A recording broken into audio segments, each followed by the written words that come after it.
Welcome to the final day of Season 6 of Premier League WIFFLE.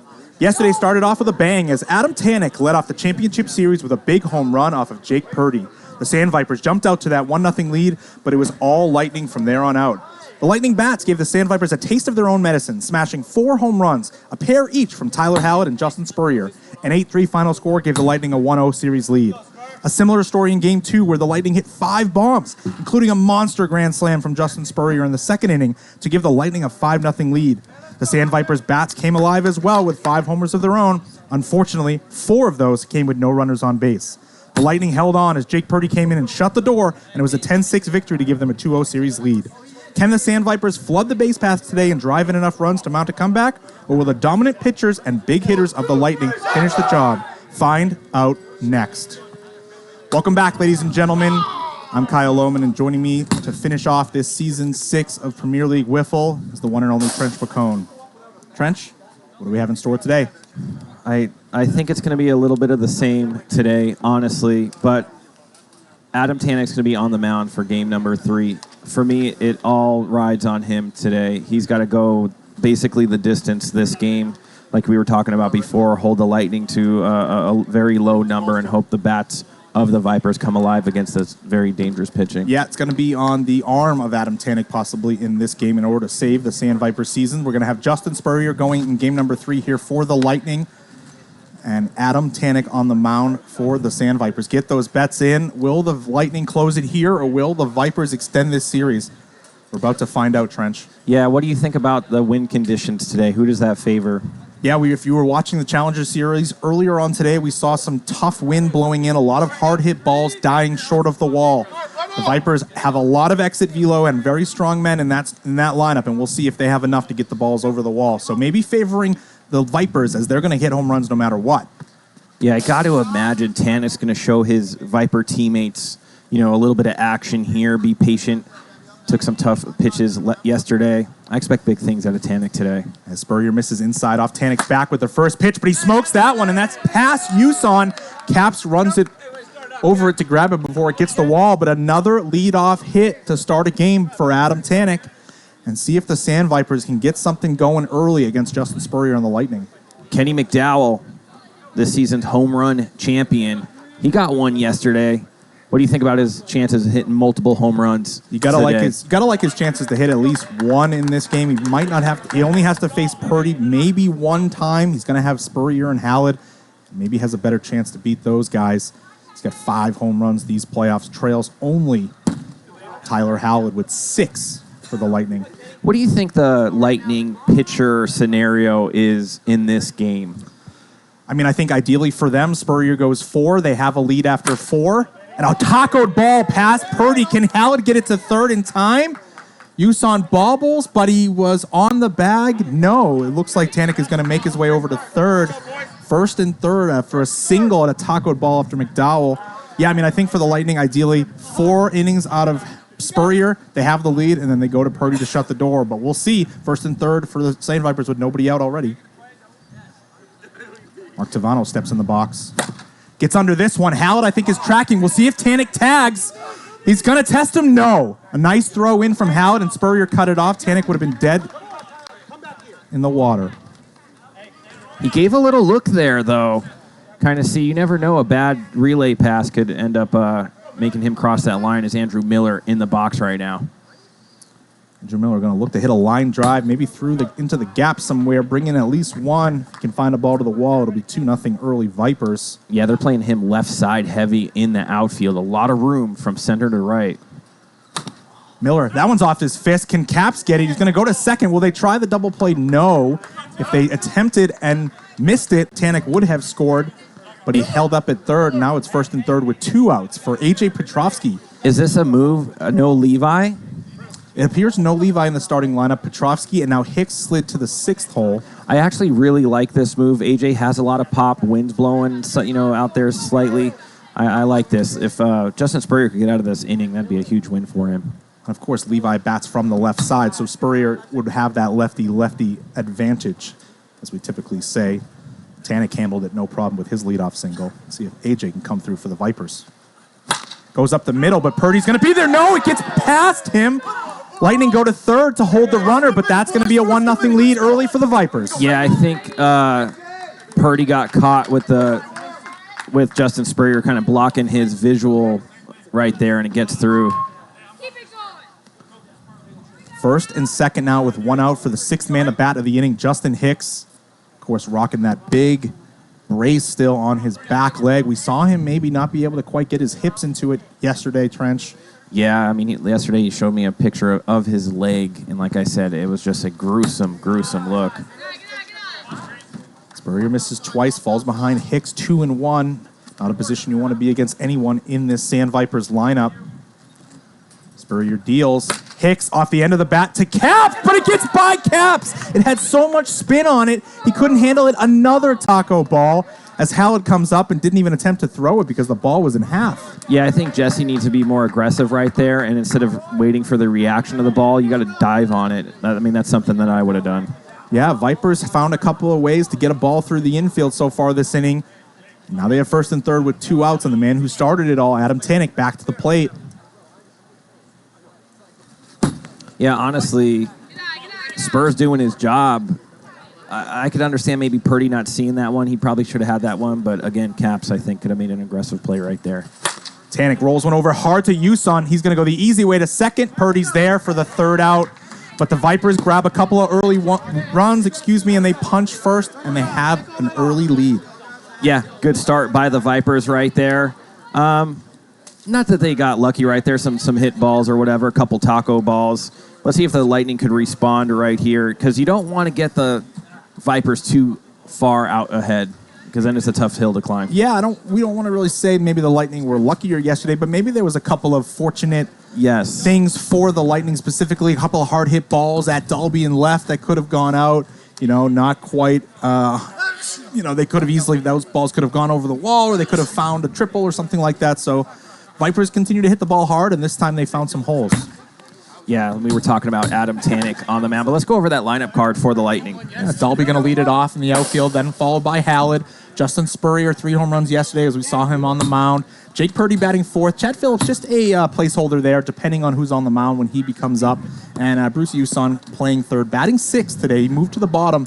I actually like this decision a lot by Chad Phillips, moving Bruce down to sixth. He's a great guy to turn the lineup over. He's going to have a lot of hard hit balls in play, but he's also going to work a lot of walks and possibly flood the base pass for the top of the order.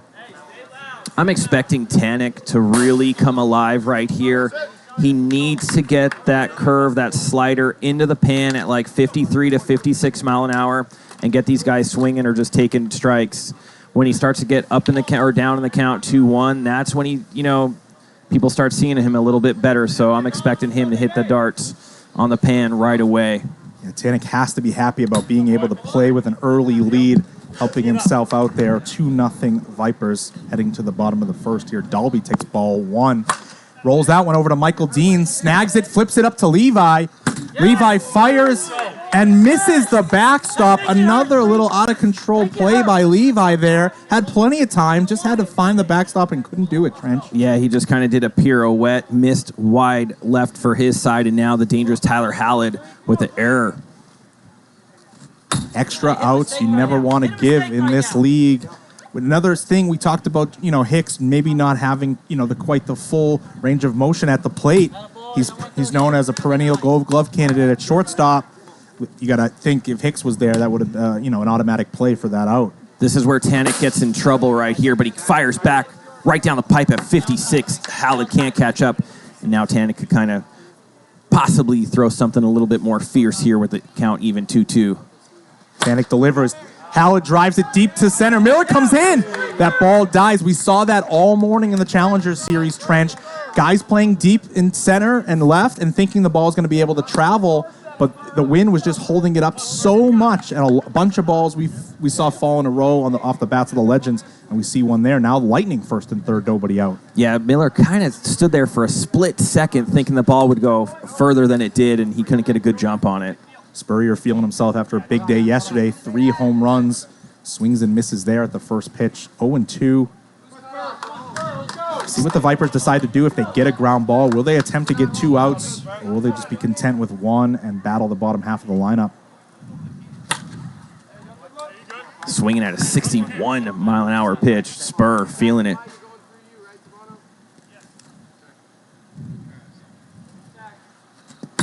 Tanek misses low and away. This is the pitch that I think Tanek has to get Spur on right here, 1 and 2. Yeah, he's looking for a strikeout here for sure. Misses away. You don't want to get too fancy when you're ahead in the count, and all of a sudden you're in a tough spot if he works it full. 2-2 here. He's going to try to roll him over inside pitch probably, but misses bad inside in the turf. Nice job by Spurrier working it from 0-2 to 3-2. Now Tanek has to come into him on this full count pitch. Spurrier up the middle, past the diving Lawrence. Miller flips it over to Dean at third, and that'll hold Hallett, but the Lightning punch right back, and it's 2-1 Vipers. Yeah, that was a good piece by Spur right back up the middle. Really waited on that. He's putting together a really good series. First and second, nobody out for Jake Purdy. 3 straight men have reached. Purdy hard hit ball over Lawrence. Miller diving stop to prevent it from the wall. Goes to third.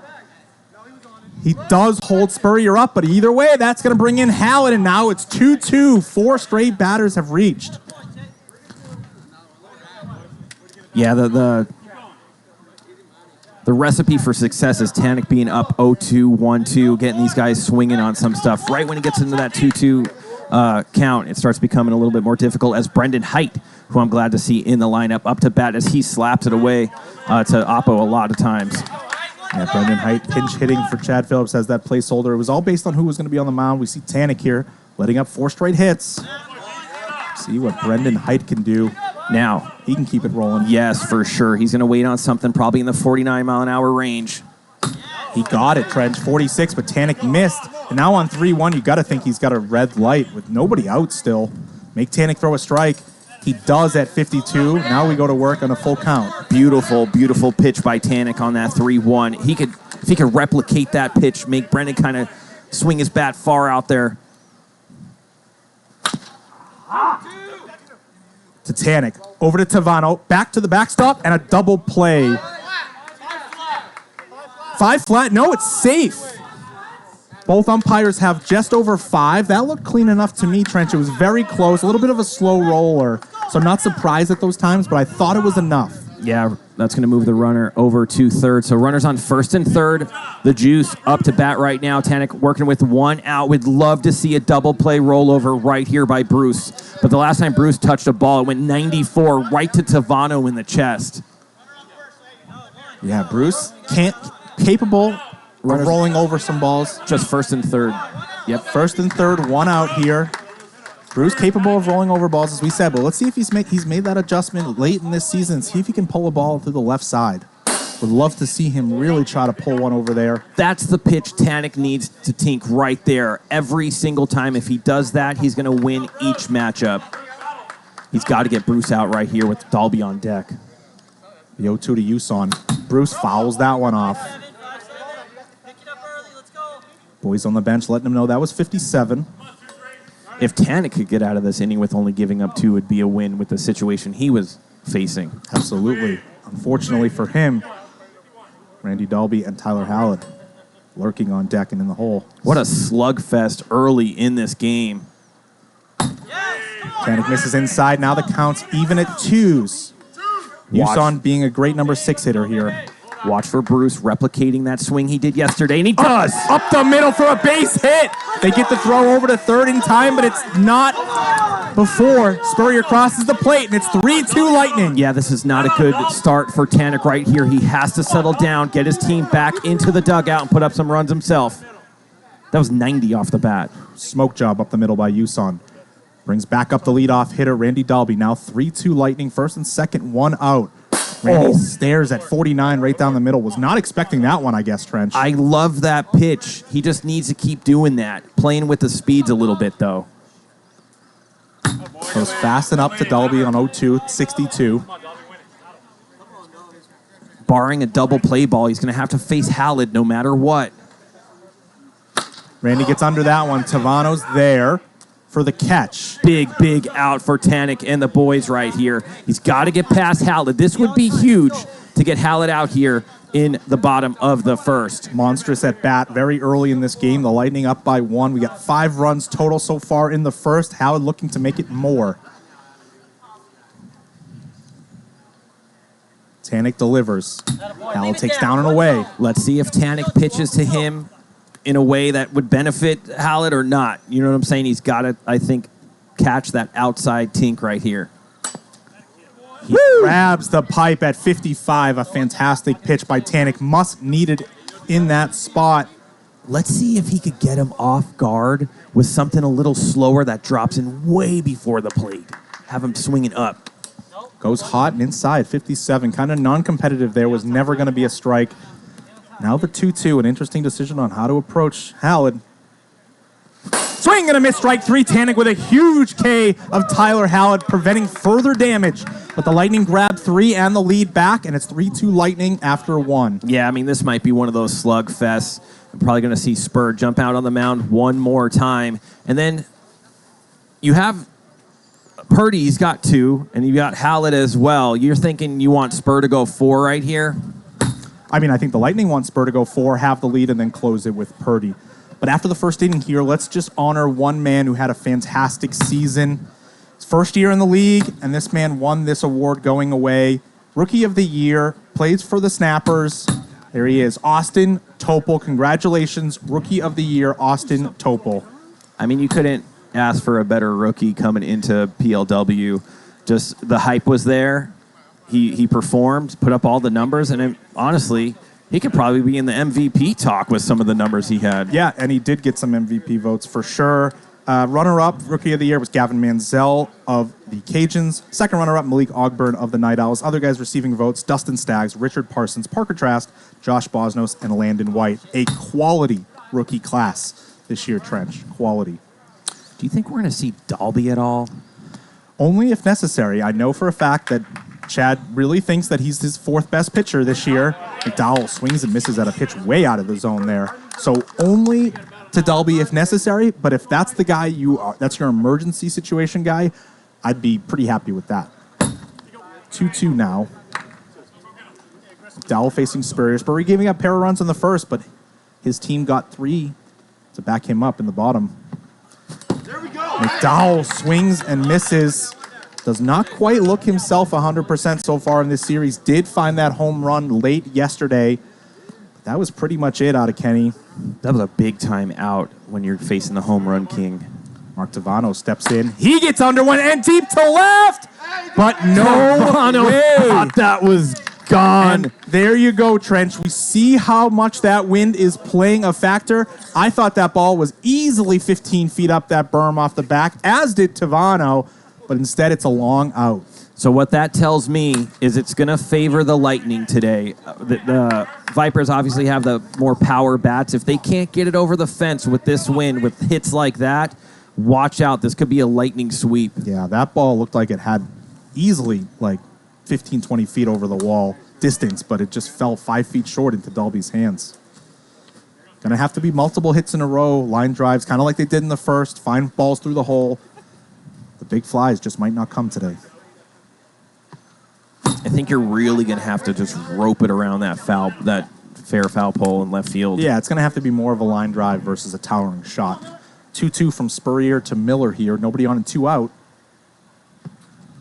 And he grabs the zone at 49, freezes Miller, and a nice 1-2-3 inning for Justin Spurrier, just what the doctor ordered. Yeah, this is about an extension of last inning now. I want to give a big shout-out to the Legends for staying, beating up on the 86ers today and winning, and a even bigger shout-out to Papa Osgood, who loves watching all of this. So kudos to the Legends, and big shout-out to Papa Osgood. Yeah, welcome back to the PLW. The Legends, and that was an interesting game. I don't know if the final score did not tell the story, because that game was 3-0, I believe, in the third.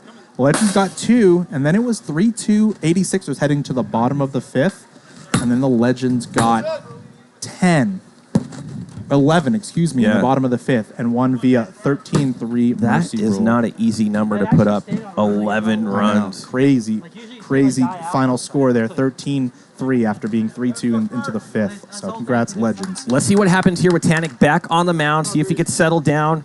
But with Justin Spurrier up, he's having himself a really good game. And again, I want to see Tanek go after that curveball 52 into the pan.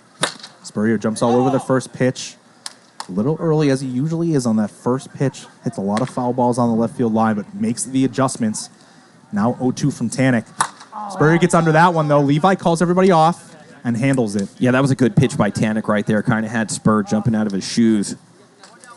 Yeah, big inning here for the Sandvipers on defense as well. If they can get these 3, 4, 5 hitters taken care of, not have to deal with Dalby and Hallett this inning, and then just go put up some runs themselves, they'll be back in a good spot.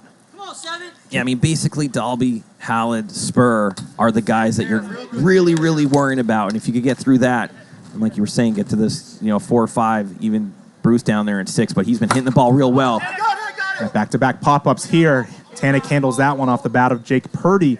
Will bring up Brendan Height with 2 out and nobody on. This is typical Tanek right here. Understanding that these guys aren't as elite as some of the top guys in their lineup, you have to get them out.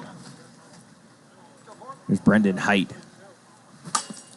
Brendan swings and misses at that one, grabs the outside zone either way at 47. Like Brendan couldn't quite reach that one, has to kind of step into that a little more. The 0-2 from Tanek misses up and in, 59. Brendan's going to look to go the other way, maybe slap it by Levi at short. That was a good take by Height right there. 2-2 now. Tanek overgrips it and spikes it. 0-2 to 3-2. Yeah, you can't get a walk right here against Height. You got to pitch to him. But Swing. instead he swings and a missed strikeout. Yeah, nice job by Tanek to bear down after throwing 3 straight balls. Brendan Height swings and misses at that one. And a 1-2-3 inning for the Sandvipers on defense, just what they needed. Let's see what Spur could do on the mound right here, going against the Vipers a third time. Yeah, Sandvipers just can't press here, Trench. I know they're down, but they have to start to try to have innings like they did in the first inning against this Lightning team. That's the recipe for success. Work deep in counts, hit the ball hard on the ground and through a line drive. Multiple hits in a row, really put the pressure on the Lightning D. See if they can do that. How long of a rope do you think Spur has each inning that he's pitching? I think as long as the Lightning are close in this game / winning, Spurrier is in the game until at least the 4th inning. I mean, I would expect him to throw 4 innings unless he walks out or unless he starts to get shelled. Couple of hard hit balls, maybe they go to Hallett, but Jake is definitely their plan is to definitely go to Purdy 5-6 to close it off and win it all, and we'll see if the Lightning can put themselves in a position to do so. Look at Tyler Hallett, a veteran player now, I'd say, playing exactly where you should be. Yeah, Hallett's coming in, realizing balls in that center are not going to get there. Bruce knocks it down. Caps is going to have to make a throw. Not an easy play by Caps. A lot of turf balls come that way on quick slingshots like that. Good play by Bruce to knock that down. Yeah, wasn't even sure if Jesse was going to get this one to the plate, and he did. Grabs the bottom foot or so of the backstop, and in time. Nice play by Jesse to be there after a knockdown by Yuson. Brings up Justin Hicks. He gets a jam shot. Jesse keeps it in the infield to Purdy. Fantastic diving play by Caps to keep that in the infield. Chad, before the game, said, what do you think Lohman would give me on odds of Jesse being player of the game this game? So far, he's not looking too shabby. Yeah, he's not far off right now. Back-to-back great plays by Caps. Brings up the left-handed Tanek facing Spurrier with nobody on and 2 out. Tanek looking to hit one of those big shots like he did yesterday and see if he can tie this game up. Yeah, if he could stay tight, get it in that gap, 119 out there in left center. You can almost feel that Spur almost fears Tanek over any other player in the lineup. I mean, Tanek is a big, powerful man standing at the plate. He's a scary guy. That ball's way up in the air. It's going to come towards Purdy.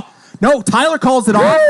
And a nice job by Hallett to take the lead in the center field there and call off his guys and secure that ball. I thought Purdy was going for that one, and it looked like it was going to go over his head, and then it just kind of died and dropped down on Tyler. I mean, I think on a lot of days that ball is crushed into the upper deck there of the house, and that one just hung up in right field, drifted to center, and actually was in even shallow left center. This is the inning that Tanek has to perform. If he could get past this inning, the chances of the Vipers winning obviously raises, because this is the meat, this is the core, this is the tofu of the Lightning order. Yeah, we're going to see 6-1-2 here.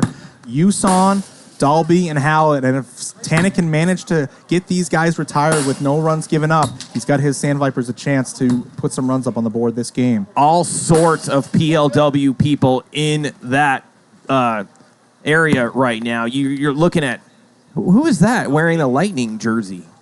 Oh, that's my wife, J-Lo. First a Briner jersey, now a Lightning jersey. She kind of roots for whoever she feels like it on the day. She loves. If you look at her, look how she turns if you around. Look at her cross-eyed to show all the men you. of the world that you're her man. I like it. I don't. Yuson here facing Tanek. Tanek sending a message early, going inside on Bruce. See if Bruce continues to look middle and left side. Look to do some damage and get on base for the big boys at the top of the order. Nice job by Yuson, up 2-1 here against Tanek. I honestly don't know who the Lightning want on the mound. Hard hit ball to the right side. Tavano can't get it. You know, Tavano's been playing a little bit to that up the middle gap, which is how you want to play Bruce. But Bruce just tiny bit to the right, gets it past, and now he, like you were saying, rolls the lineup over, no outs, and Tanek's got to face Randy Dalby. Dalby gets jammed a little bit. Miller's coming in, but Tavano takes it away from him and kind of in no man's land. Nice job by Mark to make sure that that ball does not fall. One pitch, one out against Dalby, but the ever-dangerous Hallett up with a runner on first and one That's out. why he's got a gold glove. He makes those over-the-shoulder catches look easy. Tanek begging for a ground ball off the bat of Hallett here. The Lightning, of course, looking for the opposite. Misses inside on the first pitch. Tyler, a bad swing and a miss last time. Hallett a little early on that one. Catches it towards the end of the bat. 1-2 now. Tanek ahead. Yeah, we were talking last night that we thought this game number 3 was going to be a nail-biter. Hallett fouls that one back. Yeah. See 110 viewers there on TikTok. Come on over to Twitch. Check out our full broadcast, twitch.tv/PremierWiffle. The 1-2 from Tanek. Hallett fouls that one back. A battle here of two titans of the game. Yeah, and Tyler's swinging at very fast pitches. He swung at one high and tight, and that one was 60. Tanek goes hot there for sure. 64 was testing Hallett and seeing how aggressive he wanted to be. But 2-2 here.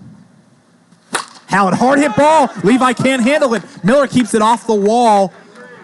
Trench, I got to be honest, I know that ball was hit hard, but Levi did not look like he was interested in diving and keeping that ball in the infield there.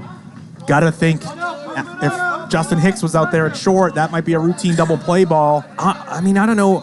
Maybe I move Michael Dean to short. A little bit more agile. I don't know. Maybe put Tavano on third, Levi on 2. Maybe even Flinty to the outfield and Miller to the infield. Levi just hasn't looked himself playing the infield there. I mean, Miller plays such good outfield, but we've seen him at short plenty on his time on the Night Owls. Double Nichols. It looked like he threw it hot there, Trench, but it does grab 55. Spurrier can't believe it. What a pitch by Tanek. All right, now he's one batter away from getting out of this jam. First and third, 2 outs for Jake Purdy.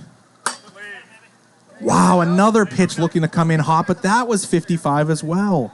Yeah, I love what's going on with Tanek right here. Really making it look hot, coming in at 55. Tanek delivers to Purdy. 61 that time. That one read correctly. Tanek really trying to test the radar today, trying to throw a little hot and get these guys chasing. Oh, I would change up speeds right here on him. 55, double Nichols. Tanek does it. Gets Purdy looking, gets out of the jam, and gives his team an opportunity. Yeah, that was a big, big inning for Tanek to not give up anything right here. And this is the moment we got to see from Justin Spurrier. I believe if he himself could get out of this inning without giving up anything, I think the Lightning might strike. Yeah, Jake Purdy didn't get it done at the plate right there. But the man had a fantastic season, did Jake Purdy. And we're going to have to congratulate him right now on a well-deserved award. Oh, Jake wow. Purdy is your Season 6 Cy Young Award winner. This is his second award of the season, Jake Purdy. Remember, yesterday he won Best Dressed. And now today, Jake Purdy, after winning Best Dressed, is going to win that second award I'm not sure which one is more, sought after, whether it's best dressed or it's Cy Young. Either way, Jake Purdy, Season 6 Cy Young Award champion. Love to see that graphic. There it There it is. Boom. Look at how cool he's looking. Swagger there as well. Got a little lift up on the sleeve right there. And Spurrier delivers to McDowell. He swings and misses at the first pitch. He's just not quite himself right now. McDowell, he's down 0-2. He's got a bit of a cone head in that picture. You ever see that movie? Of course. Aykroyd. All the 90s SNL guys. The 1-2 from Spurrier to McDowell. This is away 2-2. Big at bat here to lead off the fourth inning for the Vipers. Can Spurrier go outside pan right here? Swing and a miss, strike 3, and Spurrier K's up McDowell. Not the same McDowell we're used to seeing. He's swinging at a lot of balls inside, outside, low. I think the nerves are getting to him. This is his first finals. Yeah, he's expanded the zone a little too much, possibly trying to maybe be the hero. See if he can make the adjustment. Brings up Mark Tavano, takes ball 1 away. Tavano gets under that one. Purdy's there.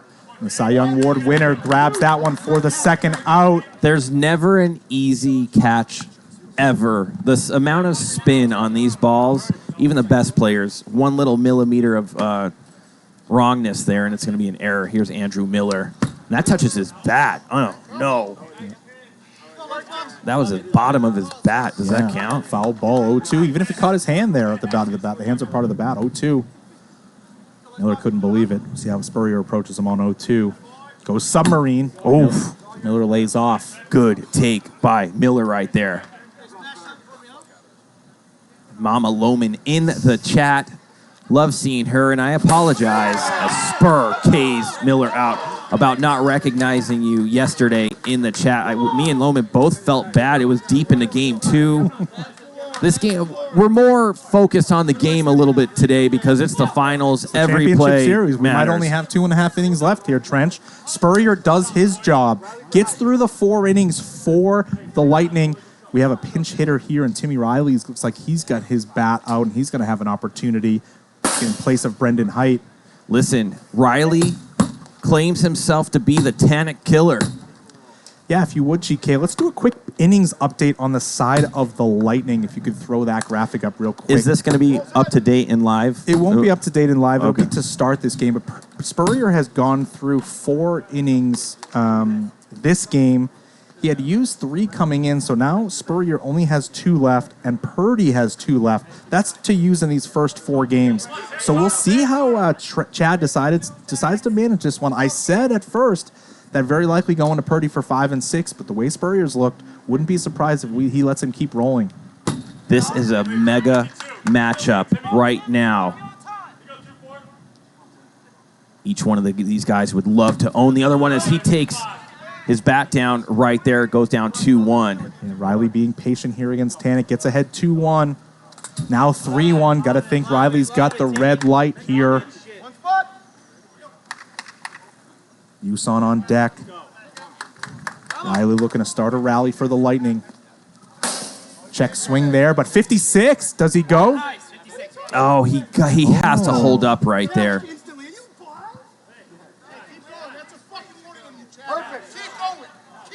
Wow, J-Dub talking to Chad saying, keep going, said J-Dub's blind.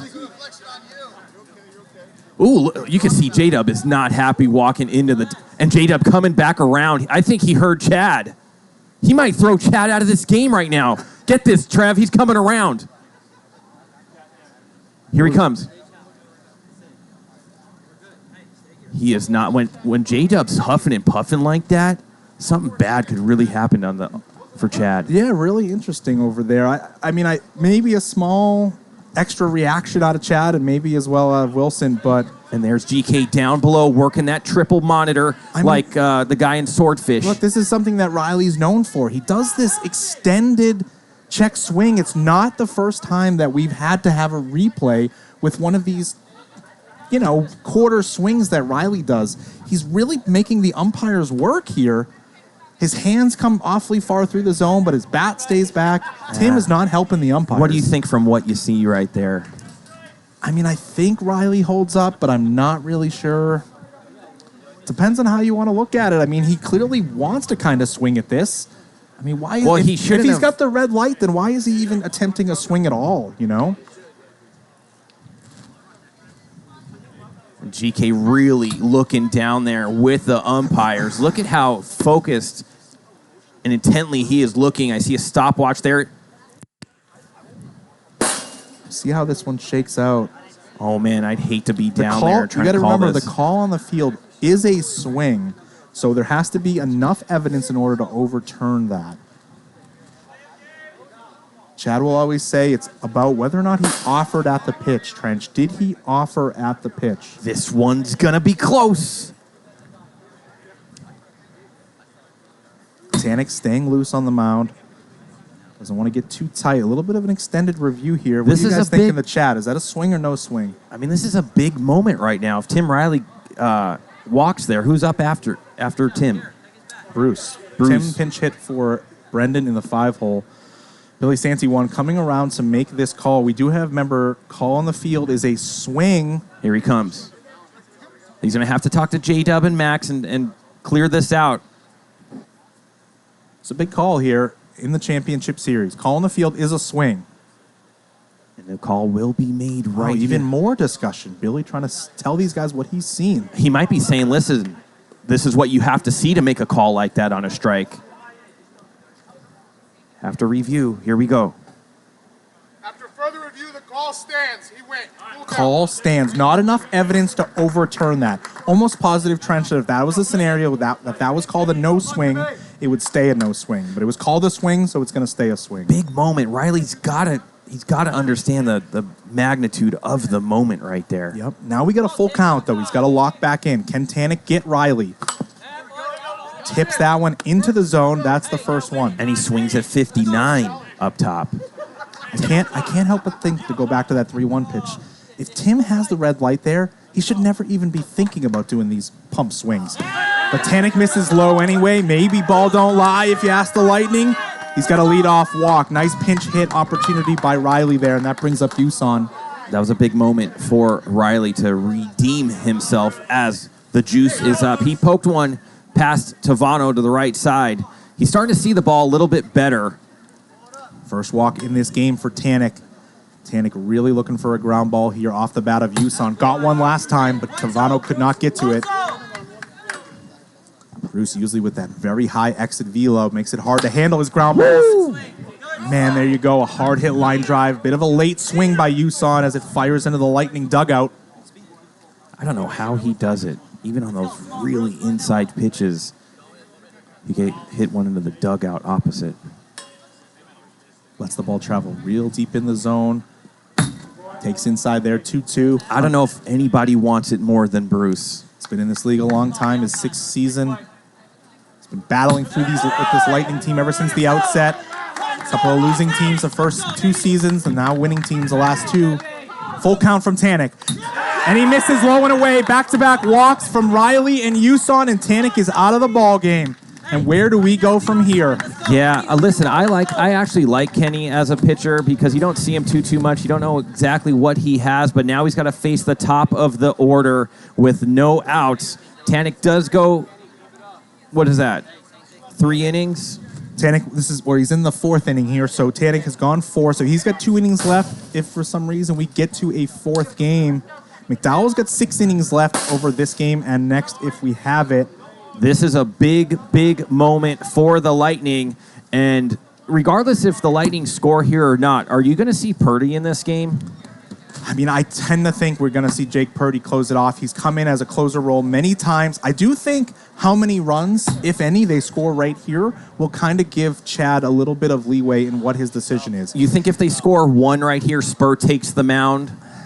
I think so. I think, do too. You know, I think the way Spurrier has pitched so far this game, if there's any insurance runs that come off the bats of the Lightning here, especially if it's more than 1 somehow, I think we see Spurrier go back to the mound and a quick hook come from Chad with Purdy looming. Another small dynamic here. McDowell coming into the game. He's got 6 innings available, but if some reason he gets his forced out of this game, their next pitcher is AJ Petrovsky. He's only got 1 inning remaining for this game and next, so it'll be to their 4th pitcher, after AJ. So McDowell has to step up and be the guy here, Trench, for at least these next 2 innings for the Sandvipers. Well, we're going to see as he's going to face Randy Dalby, who hasn't been seeing the ball all too well this game. Dalby, let's go! 100 viewers on TikTok. Come on over to Twitch and watch our full broadcast, twitch.tv/Premier Wiffle. As Kenny McDowell deals to Randy Dalby, misses. That was a great take. 51. Dalby maybe looking to see a strike, or at least looking to see one pitch. A lot of room in between the left fielder and the center fielder as Kenny misses right there. McDowell maybe aiming a little, taking a little off. 51, trying to just find the zone. Same 3 straight 51-mile-an-hour pitches out of McDowell. Does finally find the zone for 2-2. This is a big pitch coming out of Kenny Mack. See if he could catch that pan low and outside. He was going for it. Now a full count. Yeah, an action pitch now to Dalby. Dalby's ready to fire his bat. McDowell has to come to him on a full count. Dalby gets under that one. Levi calls it. It's up in the wind. Off his hand! Oh, no. That's Levi's twice, I believe. He's made an error like that. You can see his hands over his head. Ball didn't leave the infield, so that allows the runners to move up just 1 base, so no runs scored yet. Bases loaded. Nobody out. Tyler Hallett. For Tyler Hallett. Maybe the absolute last guy in the league McDowell wants to face right now. You could hear that ball whistling. Hallett takes high 1-1. I don't feel like Tyler feels pressure at all. Checks the swing there as that ball goes off his midsection. That's how nasty Wiffle is. You check the swing, and it hits you in the back. 2-1 from McDowell. Into the pan at 53. Evens the count. This might be the pitch of a lifetime for Kenny Mack. 2-2. He's got to come with something nasty to try to get Hallett here. Hallett swings at a pitch up and out of the zone, but fouls it off and stays alive, still at 2s. Yeah, I think Kenny recognized that he went after that pitch just a couple pitches ago, but this time Hallett makes contact. Hallett, a tall enough guy to take that pitch and drive it. We'll see what he does here on 2s. Hallett, hard hit ball past Dean. Knocked down in the outfield, and they get it to 3rd, and that's going to hold up a runner, but that allows 2 runs to score. It's 5-2 Lightning, and they're still in business with nobody out. Yeah, anything but a ground ball for the Lightning, and good things are going to happen. Kenny McDowell has to show up right here. Misses outside. Justin Spurrier, the man who hit 3 home runs yesterday for this team, looking to hit another ball hard here and extend this lead and keep himself on the mound as well, Trench. He wants to finish this. He's that type of gamer for sure.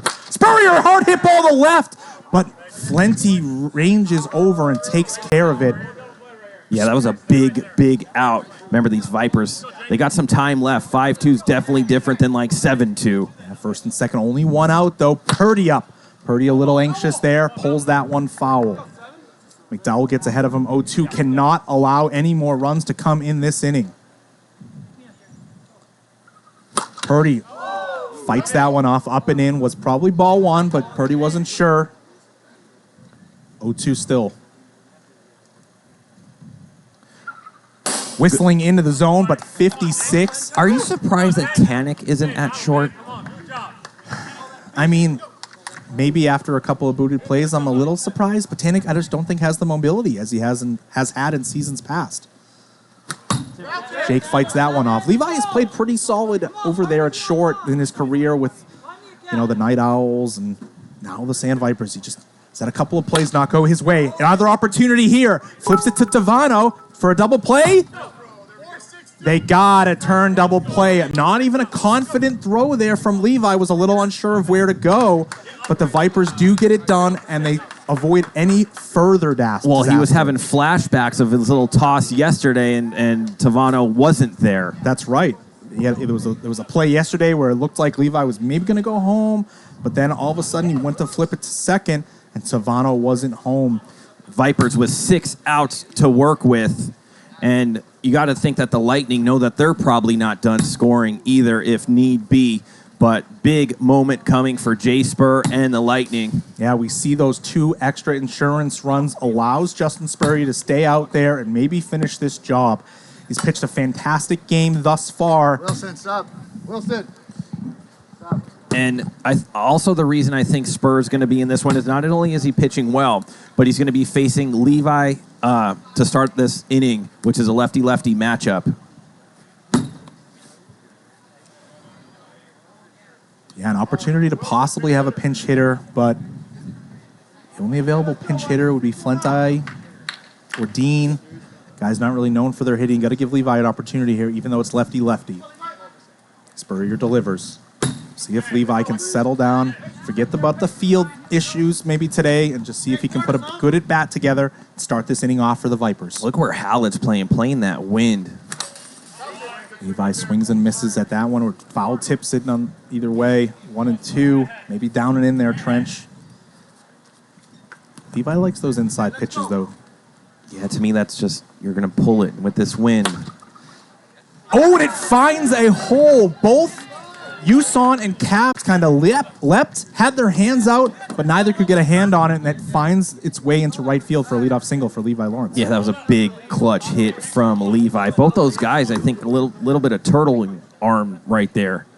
Brings up Justin Hicks with a runner on first and nobody out. We'll see the kind of leash that Justin Spurrier has. If Hicks manages to get on and it's 2 on and nobody out, we'll see if they make a pitching change. Ooh, good pitch by Spur. I would dump that at once more. You got to make Hicks lean into one with that peg leg. 1 and 2 from Spurrier to Hicks.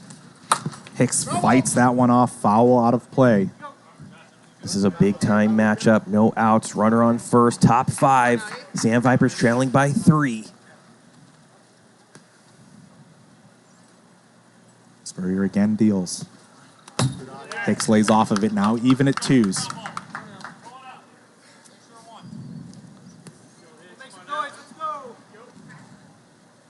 2-2 from Spurrier is away, and now full to Hicks.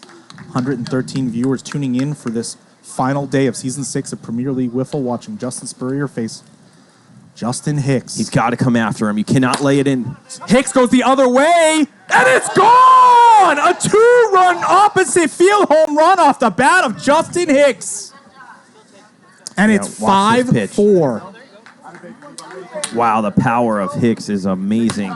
He goes full on Hicks into right field as he takes on that Viper. And there's the leash, Trench. Pitching change being made.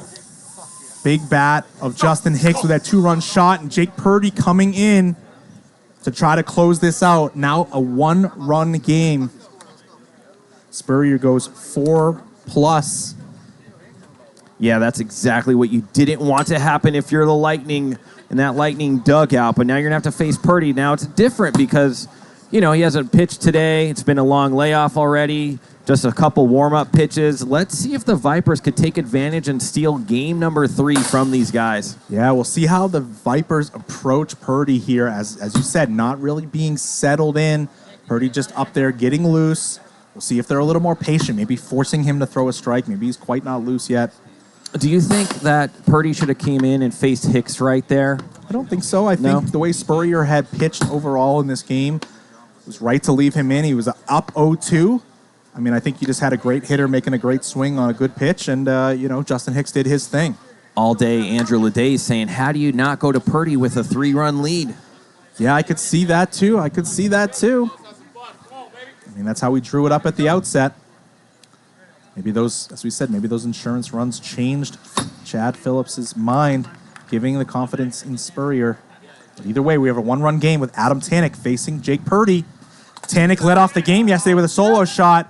He sure went on that swing, Trench. Kind of bent his bat there a little. Might need a second to do some bat repair.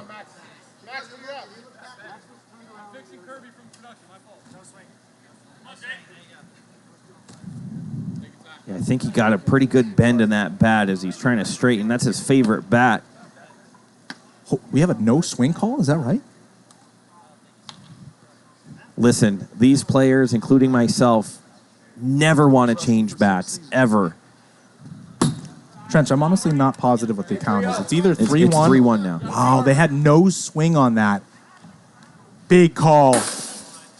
56, and that's ball 4. Yeah, that could come down to being a big missed call, in my opinion. So either way, Tanik's on first base. Well, for the guy who led the league in Lightning home runs. can't challenge because they lost the challenge, correct?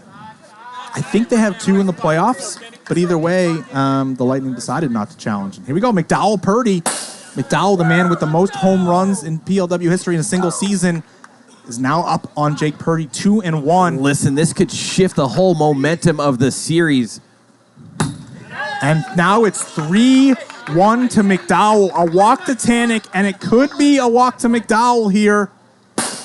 In the zone, 51. Purdy doing a good job adjusting speeds and making sure to get a strike. That was huge. Full count. Got to be on your toes if you're on the infield left side for the Lightning. McDowell, hard hit ball past Caps into the outfield. A hard hit single, and it's first and third. Nobody out. The Vipers are in business against the Cy Young champion. You could hear manager Chad Phillips saying, we want the double play still. Make it happen. They're going to take a double play, I guess, and that would tie the game, Trench, if they attempt it, regardless of if they make it or not. So the Vipers, I think, at this point, would take a double play because it ties the game. When did I say there was an out?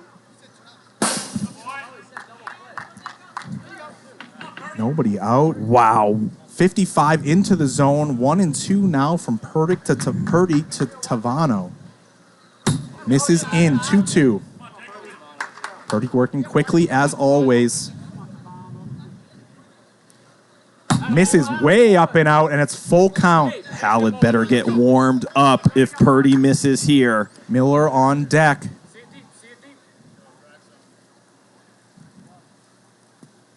Big pitch coming right here from Purdy.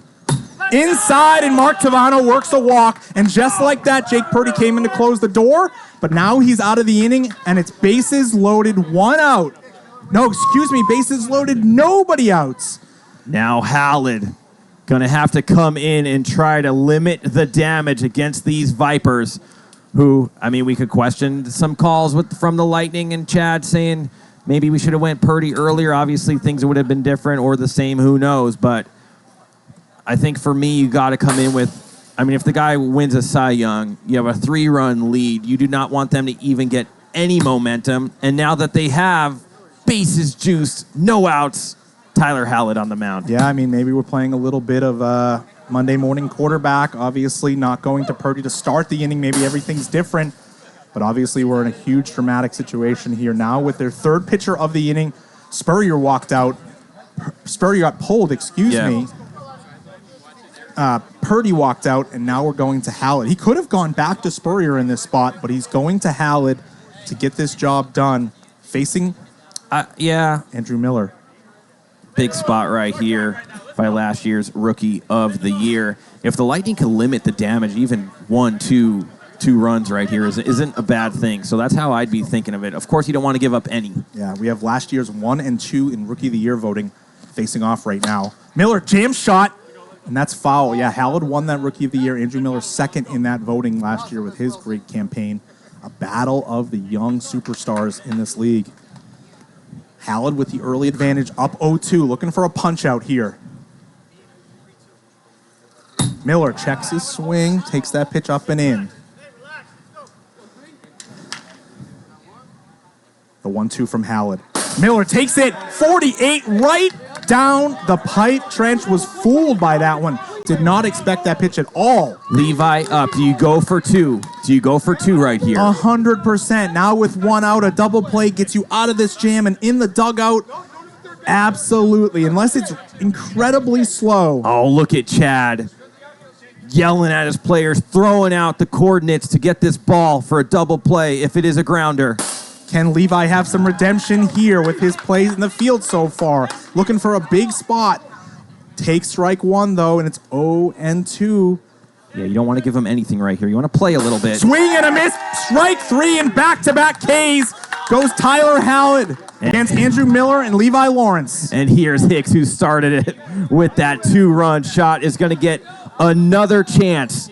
He could blow this game wide open First pitch from Howland to Hicks. Hard hit ball through the hole. Can they get it home in time?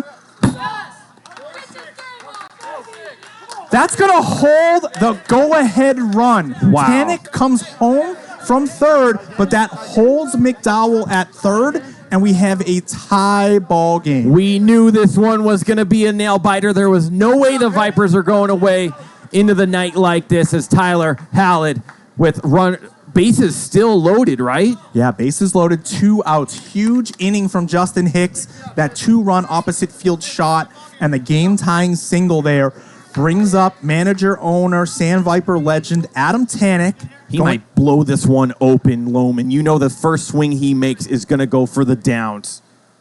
First pitch to Tanek. Swing and a miss. All he had, but he came up empty. If I'm Hallett, I'm gassing him up right here like 58, 59. He went 63 and missed high. Tanek felt it coming. 1-2. Calls time to reset after Flenty clears a ball out. Throw the 39-mile-an-hour eephus. A quick move. 57, though, off the top pipe, and that evens it at 2. Great eye by Tanek right there, not to pull the trigger. Tanek rolls one over. Foul ball, says Jonathan Wilson. A really close call down there at first. What a play by Bruce, just in case it was fair. Did we get a replay on that one? 2-2 still. A little late on the replay, so no replay. 2-2 either way from Hallett to Tanek. Into the zone, 59. Hallett trying to get him with the heat. Full count. Bases loaded. 2 outs. And it's low. And the Vipers have a 6-5 lead in game number 3. And I believe Kenny McDowell is up to bat right now. The man with 44 regular season home runs and 5 more so far in the playoffs. You told me yesterday, Trench, he's looking to get 50. Is this the moment he comes through? This would be a deflating, heartbreaking loss for the Lightning, and who knows how it could play out if the Vipers do win this one. Tyler Hallett has to get through Kenny McDowell. McDowell, 48 right down the middle, and he takes it. Usually trigger happy with pitches like that. The 0-2, we'll see how Hallett approaches. Right down the middle, it blows it by him at 51, Trench. Swing and a miss, strike 3, but damage done. The Vipers put up 4 and gain the lead 6-5. Can the Lightning respond here in game number 3? Questionable stuff going on in the Lightning dugout. They have to respond right here. You don't want the momentum to go quickly back over to the Vipers. Spurrier with only 1 inning remaining in these next 2 games. Purdy walked out of this one. He's only got 1 inning remaining in these next 2 games. It's going to be Hallett. It's going to be Dalby if this one sees some extension. And then what does it look like for the Vipers? Tanek walked out of this contest. He's got 2 available. A.J. Petrovsky with 1 available. And McDowell with now 5 remaining in this game, and then plus Levi. the next game. And then Levi with plenty, 8 available. So really, it really comes. So Kenny's going to at least pitch this one and possibly another one. If the Sandvipers can get it done here and force game 4, man, is it going to be exciting to see the managerial moves with the pitching going into next game. Cannot wait to see if we get there. For me, the Lightning have to win this game, I feel. I don't know how you feel about it, but I feel like the Lightning have to win this game. It feels like possibly if they don't win this one, the momentum has majorly shifted. Maybe the Sandvipers force game 5, but either way, the Sandvipers need 6 defensive outs now. We'll see if Tim Riley can start it off for the Lightning. He did last inning. Real good. Let's go. I feel like the Lightning are confident still going against Kenny Mack right here. 130-ish viewers joining us on both platforms, TikTok and on Twitch. Yeah, get him over here, Kyle. If you're on TikTok, come on over to Twitch, twitch.tv/Premier Wiffle, and check out the whole broadcast. Tim Riley ahead in the count, 2-1. Now 3-1 to Riley. If he's got a red light here, that bat and his arms better not move at all, Trench. And he does have the red light. Stares at 54 into the zone, forced McDowell to throw a strike. Full count now from Kenny McDowell on the mound facing Tim Riley. First batter in the bottom of the 5th. Riley hits it hard, but off Flinty's hands. Oh, man. Hot shot by Riley. He's got to catch that, Loman. It was right at Flinty, hit him in the hands, Trench, but unfortunately, maybe got lost in the sunlight a little bit, was unable to come up with that one. An extra out given to the Lightning here. We'll see if they can capitalize. Bruce Uson steps in. I mean, he has a brand new baby. He has to have quick hands. Yeah, quick and gentle hands. Bruce looking to come through for his team. 6-year vet of PLW. That was a clutch hit by Riley, though, right there. Just poor defense, Fuentes. Yeah, hard hit ball by Tim. Way to square it up there. Was looking like a little unlucky for Tim. Hard hit ball right at the defender, but got away with it. Yeah, I was going to say, if McDowell could get out of this inning and then, like if he could get past Bruce, Dalby, and maybe a Hallett, and then go into the 6th and face those bottom guys. One step at a time here, Trench. I'm 3-1 to Uson. McDowell has to come in. Uson gets a hold of that one, but he jam shots. Miller takes care of it for out number 1. But here we go, top of the order. Honestly, Randy Dalby up. I think I would have been red light right there and made Kenny pitch 2 perfect pitches. I tend to think, I'm actually a little surprised Bruce did swing there 3-1. He's a fine batter to let swing away, but situationally, I'm surprised he swung, to be honest with you. And Dalby takes the first pitch low. McDowell having a hard time throwing strikes overall. I mean, I don't know if he's thrown 2 strikes in a row ever. 54 into the zone. Dalby forcing him to throw a strike. Gets ahead 1-2 here, does McDowell. He's looking for a ground ball here to get himself out of the inning. Dalby checks his swing 2-2. Yeah, if he can get a ground ball here and the Sandvipers can turn it and avoid Hallett in this inning, that's just what they want. But the 2-2 and McDowell misses up and away, now works it full. Oh, you definitely don't want to walk either, though, but man, let's see a good pitch out of Kenny. Dalby fights that one off. Yeah, that was way inside, but Dalby doesn't care. The wind's starting to whip a little bit from right to left. Randy, 54 down the middle, stares at it for strike number 3. Okay, here we go. Kenny really doing things on the mound right here as Tyler Hallett steps into the box. An amazing back-to-back inning situation here. Hallett steps in again with a chance to do something magical for his team. Runner on first, 2 outs for Hallett. McDowell pours one in, 54 into the zone. Gets ahead 0-2. If I'm McDowell, I'm throwing that nasty screw way inside, making Hallett swing and miss. Floats it up and in. Knuckleball, I think. 52. 1-2 here from McDowell to Hallett. Hallett all over it, but gets it high. It's drifting foul. A couple of Vipers over there, and they hold on to it. Levi Lawrence and Dustin Flinty collide. And they hold on to it for out number 3. I mentioned... Whoa, hold on. We have umpires getting together. It looks like the Lightning have possibly a legitimate call. Oh, somebody touched the wall. The play's over. Somebody touched the wall and then touched the ball. Oh, somebody touched the sidewall, which you cannot use any of that sidewall. It's out of play, essentially, for using... He was touching the out-of-bounds wall. It's going to be a foul ball, says Jonathan Wilson. So he's touching that out-of-play wall. Another opportunity for Tyler Hallett here. Let's reset. McDowell got to be frustrated that he got Hallett out there, Trench, and now he has to try to do it again.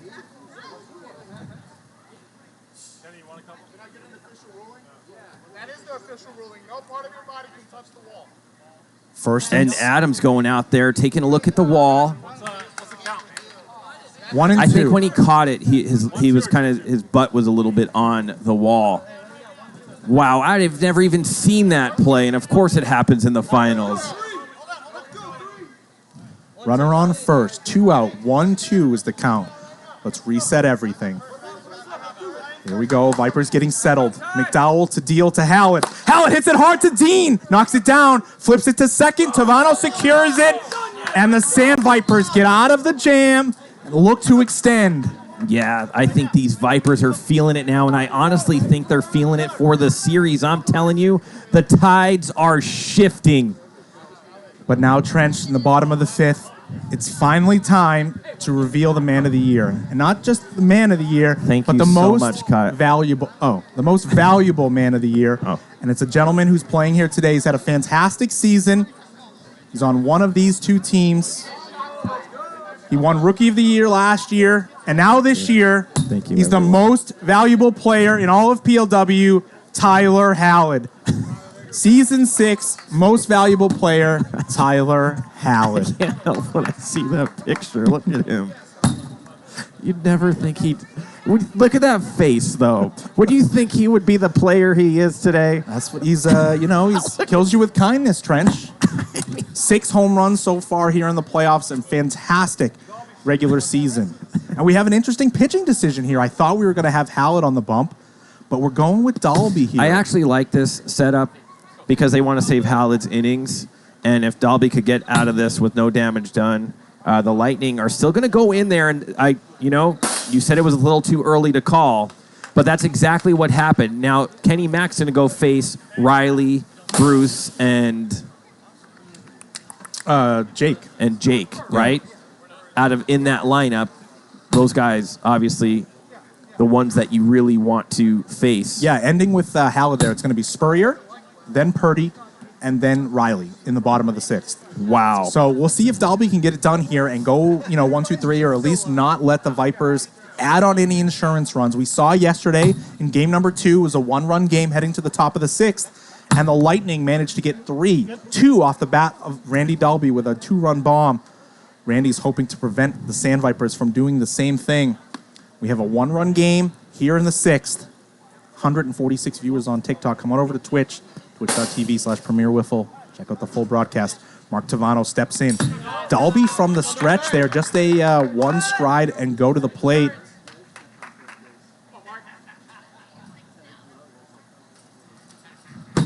Randy misses wild. Not used in as many innings pitching this year as in seasons past. Misses again, 3-1. Tavano being patient early. Viper's going to look to flood the base paths. Randy adjusts, finds a strike. Maybe all he needed, Trench. Now full count. Yeah, you can feel that the momentum is all Vipers right here.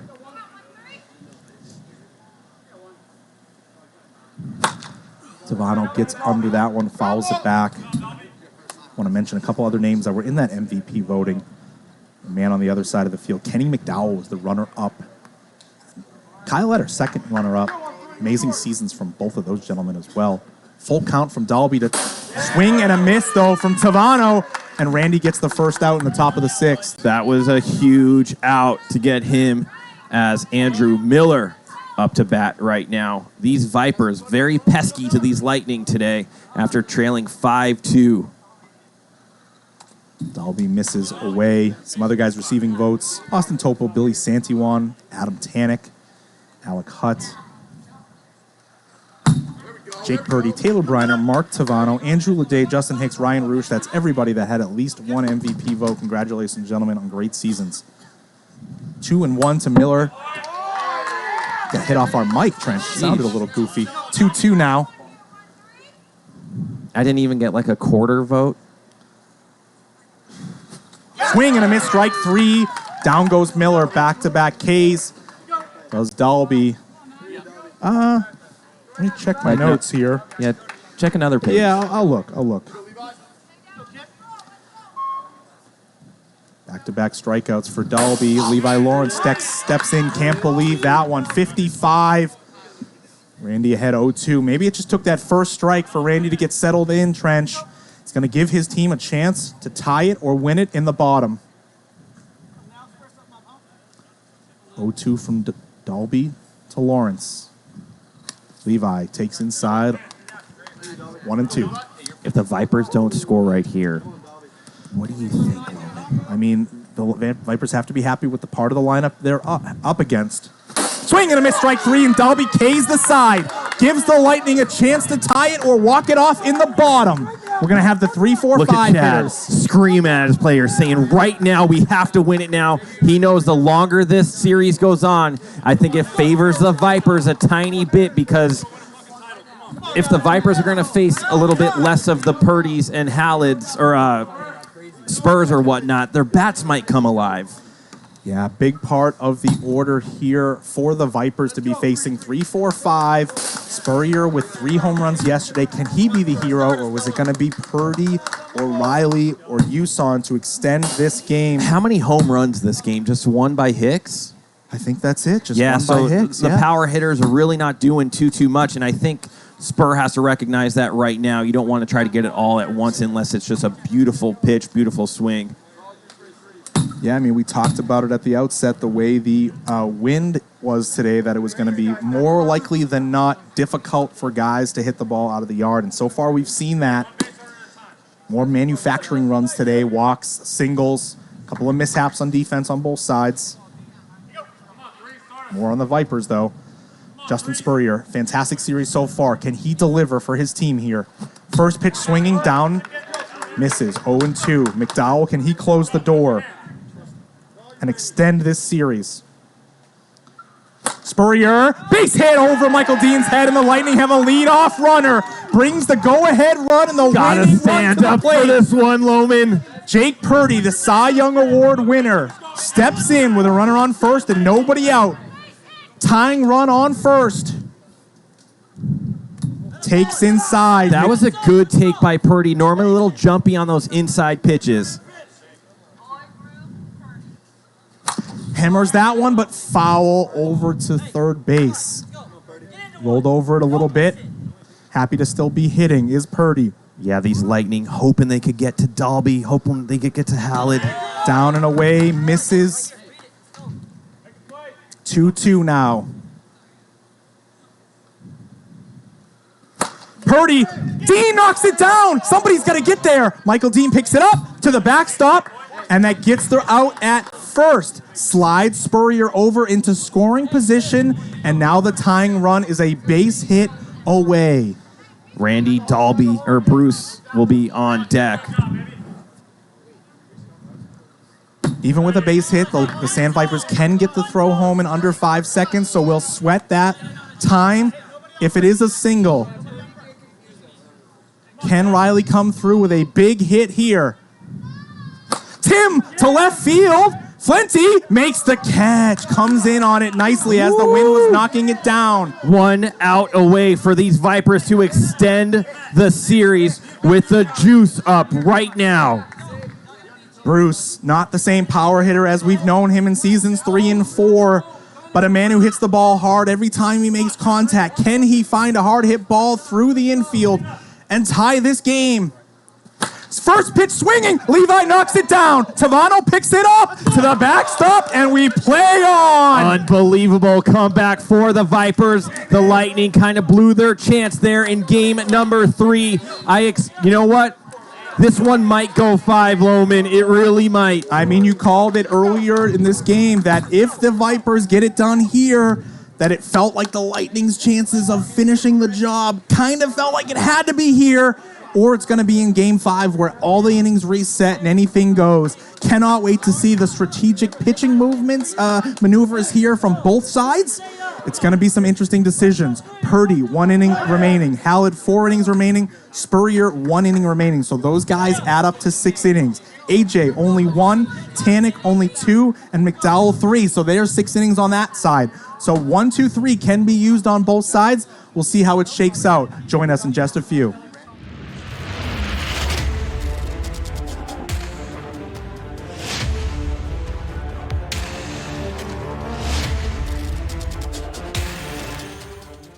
And that's a deep drive. Brandon Gregg!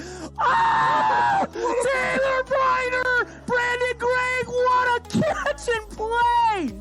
There's 9 games total. Damn. Okay. And we've got a home run for the Bombers. Oh, wow. Murph grabs that like a boss. Where's the hole? I thought I had that the whole way. Oh! Sansone just smoked it off Buck Burner's mouth. Looking really good as Gio unloads on that. And we were saying that the winds are kind of, slightly going out there.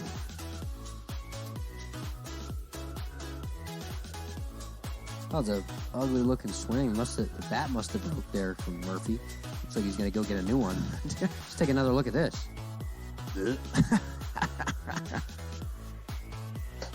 Oh, man, that might be the furthest PLW home run at this field.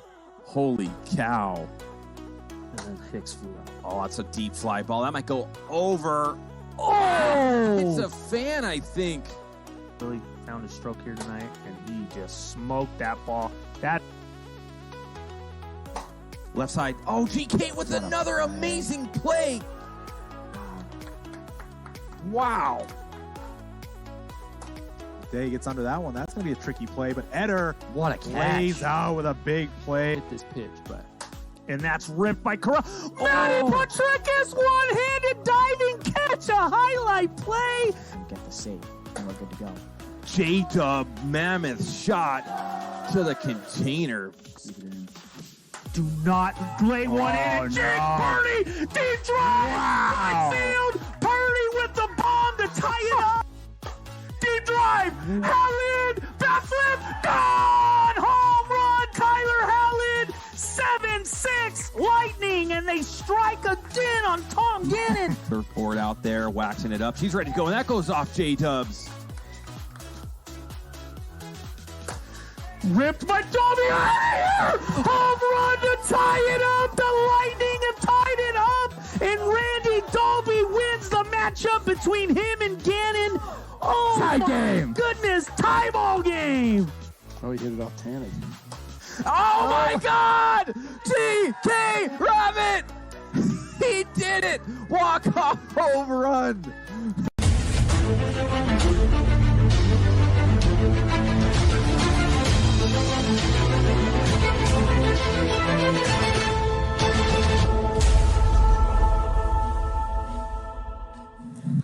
Welcome back, PLW Nation. You just watched the Vipers claw their way back into this series. It's 2-1 Lightning now, and I kind of was saying that if the Vipers won that game, it is more likely to go 5 now. It certainly feels like it.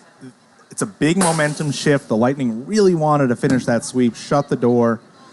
Purdy looked a little more human. He came in as a relief in that game and walked out. And, the Vipers played a little more Viper ball where they flooded the base paths a little bit, forced some walks, and really, hit the ball hard all over the field. Justin Hicks with the only home run in the game, the big opposite field 2-run bomb. Vipers found a way, and now we'll see how the pitching shakes out this game. We're going to have Levi Lawrence on the bump for the Vipers, and we're going to have Randy Dolby on the mound for the Lightning. With knowing what you know, who do you got in this game?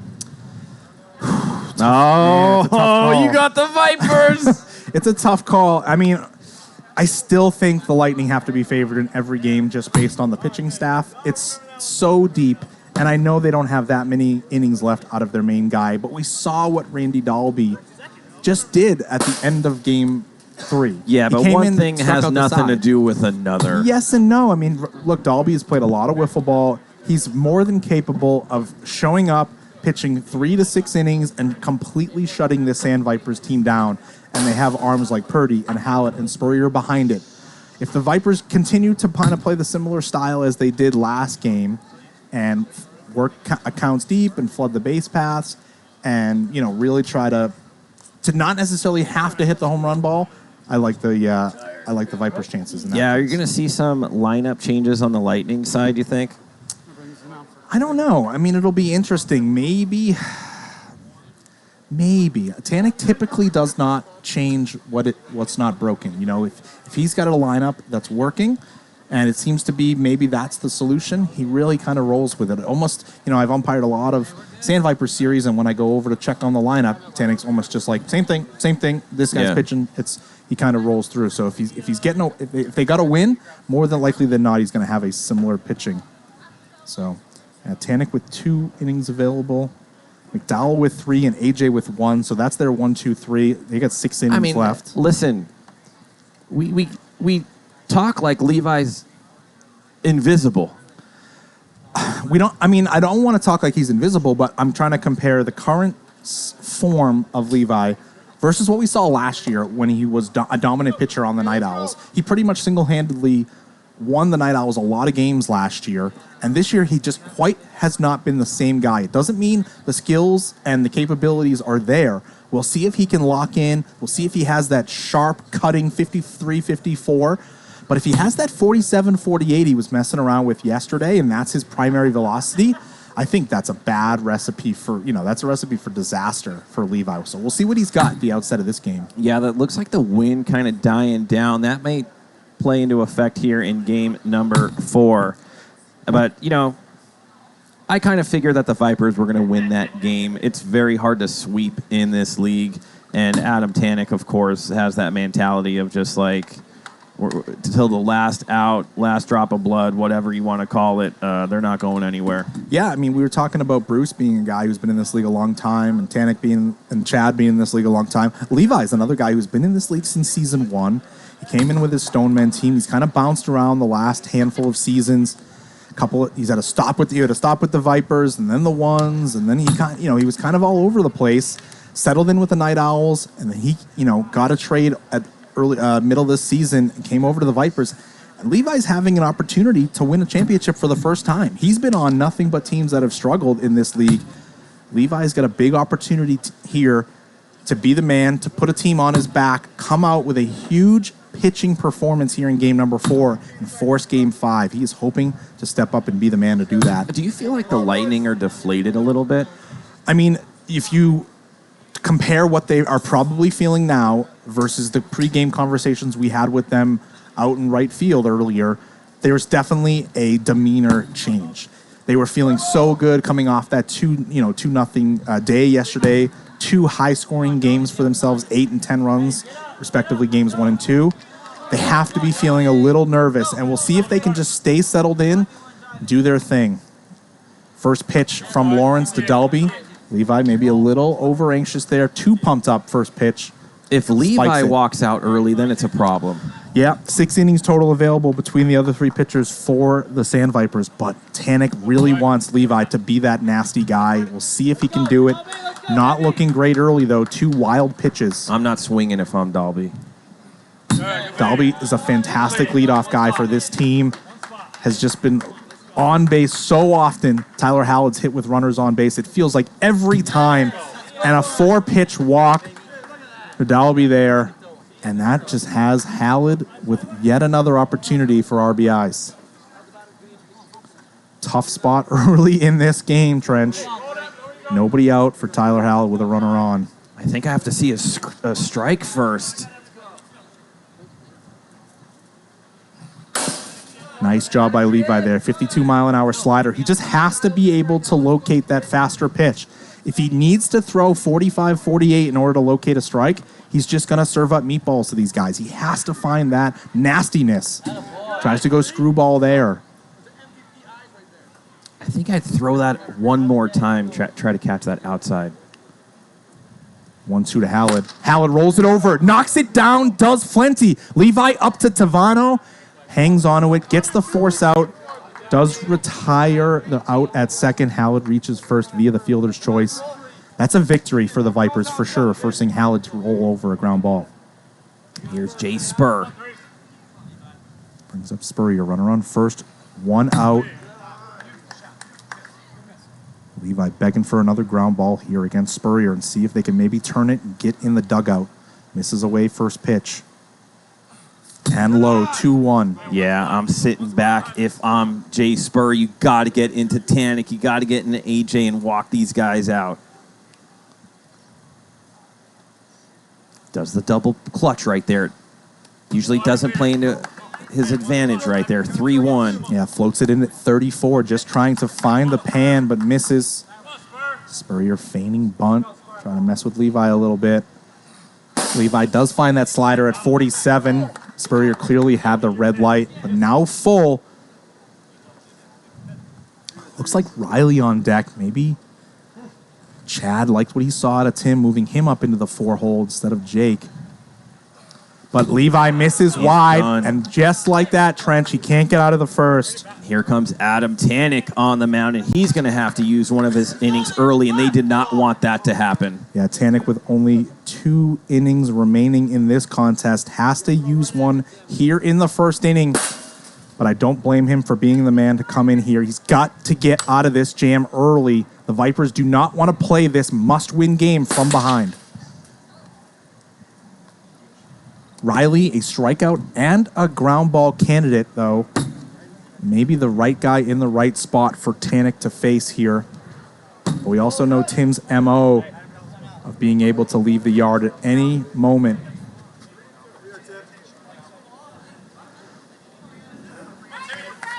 Lightning have base runners on nearly every inning. Come on, 2-4.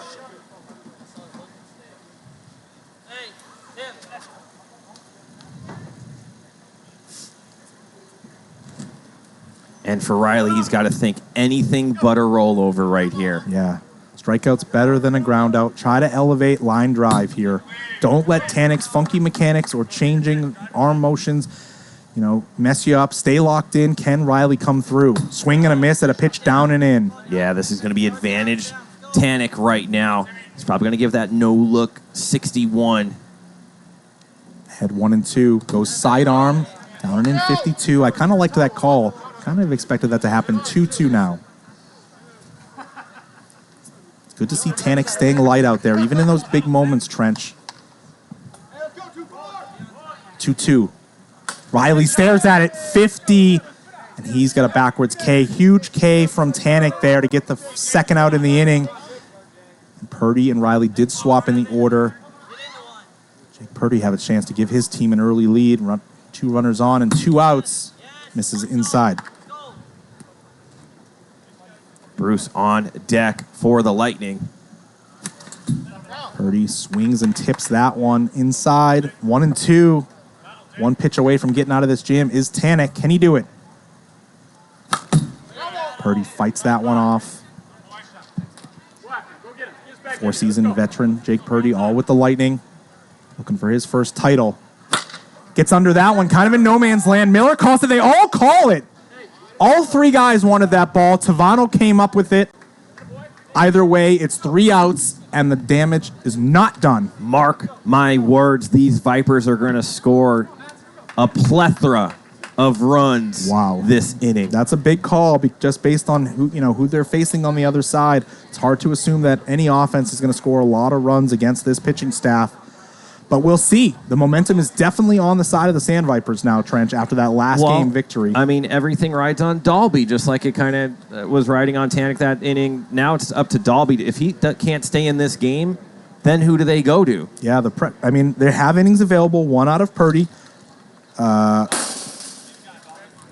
out of Hallett, and 2 out of Spur. Yeah.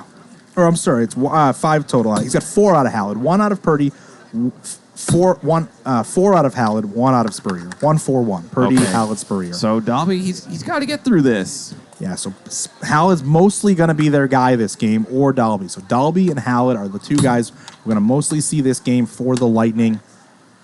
Purdy and Spurrier. Mostly we're going to see out of the Vipers is McDowell. Yeah, Tanek now only 1 inning remaining, and A.J. Petrovsky only 1 inning remaining. And I'm not sure they necessarily want to go to AJ after, kind of what the Lightning did to him yesterday. He kind of was left in there maybe a little too long and got shelled a little bit. Who do you think the pitcher you're going to see for the Vipers next inning, barring that they don't score a bunch right here?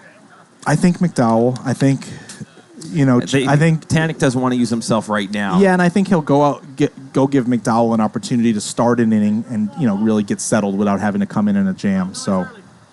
And here we go. Tanek leading it off against Dalby, trying to start a rally for his team early. Yeah, I mean, every game that he's played so far, Tanek has been on base. So I expect him to once again be on base. And this is what I've been afraid of with Dalby is he's not as effective with strike throwing, I don't think. Tanek, hard hit ground ball. Yuson knocks it down. Can he make the throw? He does for out number 1. Nice job by the Lightning to retire Adam Tanek. Love seeing that out of Dalby and Bruce as Tanek once again making solid contact. as Kenny McDowell hops into the box.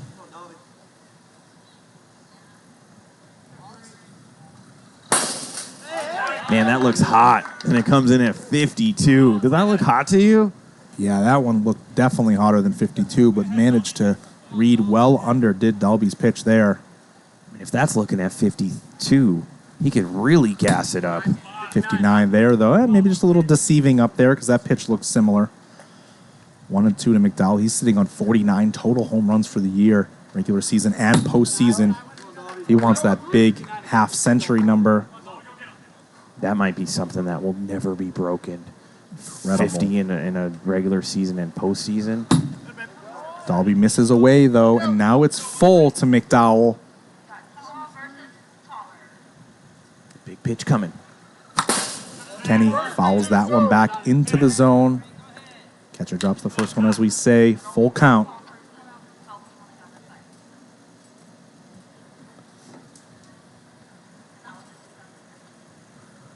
McDowell, hard hit ground ball. Uson's there, flips it up to Purdy, fires to the backstop for the out. 2 rollovers by the studs of the Vipers. Gotta love that if you're Dalby, but here comes Mac Tavano. 750,000 points on this game. Looks like about a 2-to-1 ratio to the Lightning to get it done. Sandvipers bettors are hoping for the other way. Nice pitch by Dalby. Freezes Tavano. Gets ahead 0-2. Same thing on the Lightning side. Say he gets out of this one. The next time the Lightning are out there, are you going to see Dalby once again? Yeah, I think it's Dalby until something happens. I mean, especially with the more he gets settled in and the more he locks in with that strike zone. You know, Chad, I think, would love it if he went all 6. Tavano with a hard hit single, though, up the middle there. Nice piece of hitting by Mark Tavano. Always way up there in batting averages. That Mark was Tavano. a premier Wiffle League swing right there. Tavano's just one of the purest hitters that we have in this league. Maybe not as regarded as the biggest power hitters. You know, kind of gets overshadowed by Tanek and McDowell sometimes, and he even Hicks on his team. But, man, he's just basically been one of the premier batting average guys in this league. Just hits everything hard and is always on base. Brings up Andrew Miller with 1 on and 2 out. Stares at 53 off the pipe. You could hear Spurs screaming, "Get us back in that dugout, Dalb."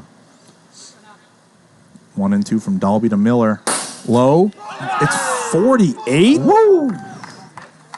What can you do right there? I feel like that radar might be a little bit off, but who knows, as now the Lightning are going to go into the dugout. Top 2, nothing done. That might be the first time we haven't seen any runs in the first inning. Yeah, it might be the first scoreless frame. We had a leadoff. Tanek coming in using his last inning. What do you think about this? It's fine. I mean, maybe he's feeling good after that relief outing, and he says, well, I only got 1 more. I don't really want to get my arm tight. It's kind of already loose. I might as well just throw it here.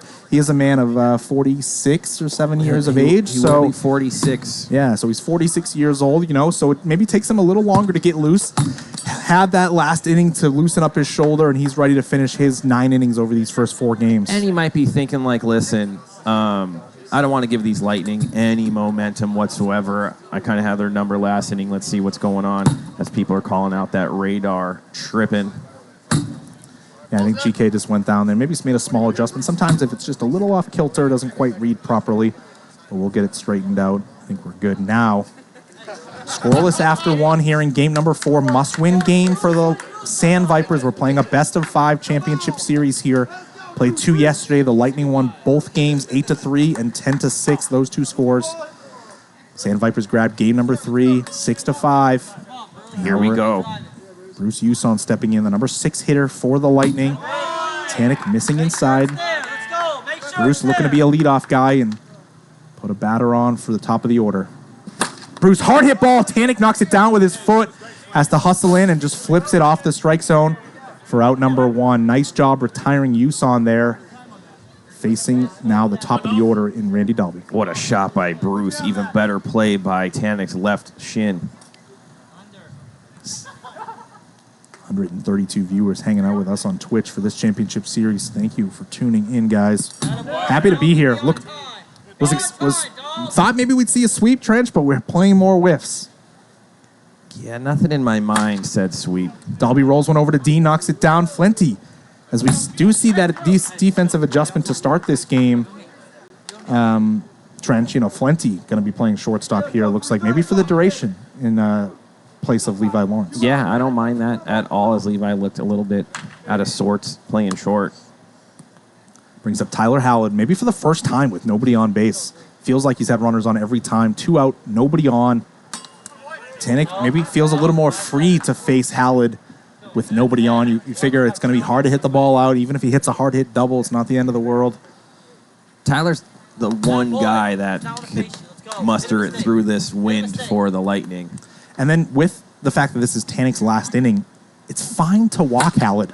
And that's why he maybe should have trenched, as Howard does pierce through the wind and gets a solo shot and gives the Lightning a 1-0 lead. This guy is a complete monster. That was going to hit the PLW symbol in the middle of that pan, not an effective pitch against a player of that caliber. Yeah, I mean, I was just finishing that sentence, Trench, and just trying to say, like, it's okay if he walks Howard here since it's Tanek's last inning anyway. We kind of talked last night, you don't want that to be the guy to beat you. And, man, he gives the Lightning an early 1-0 lead. Solos do happen. I get it. It's not like it's going to be a 1-0 game, but you don't want that guy to score off you.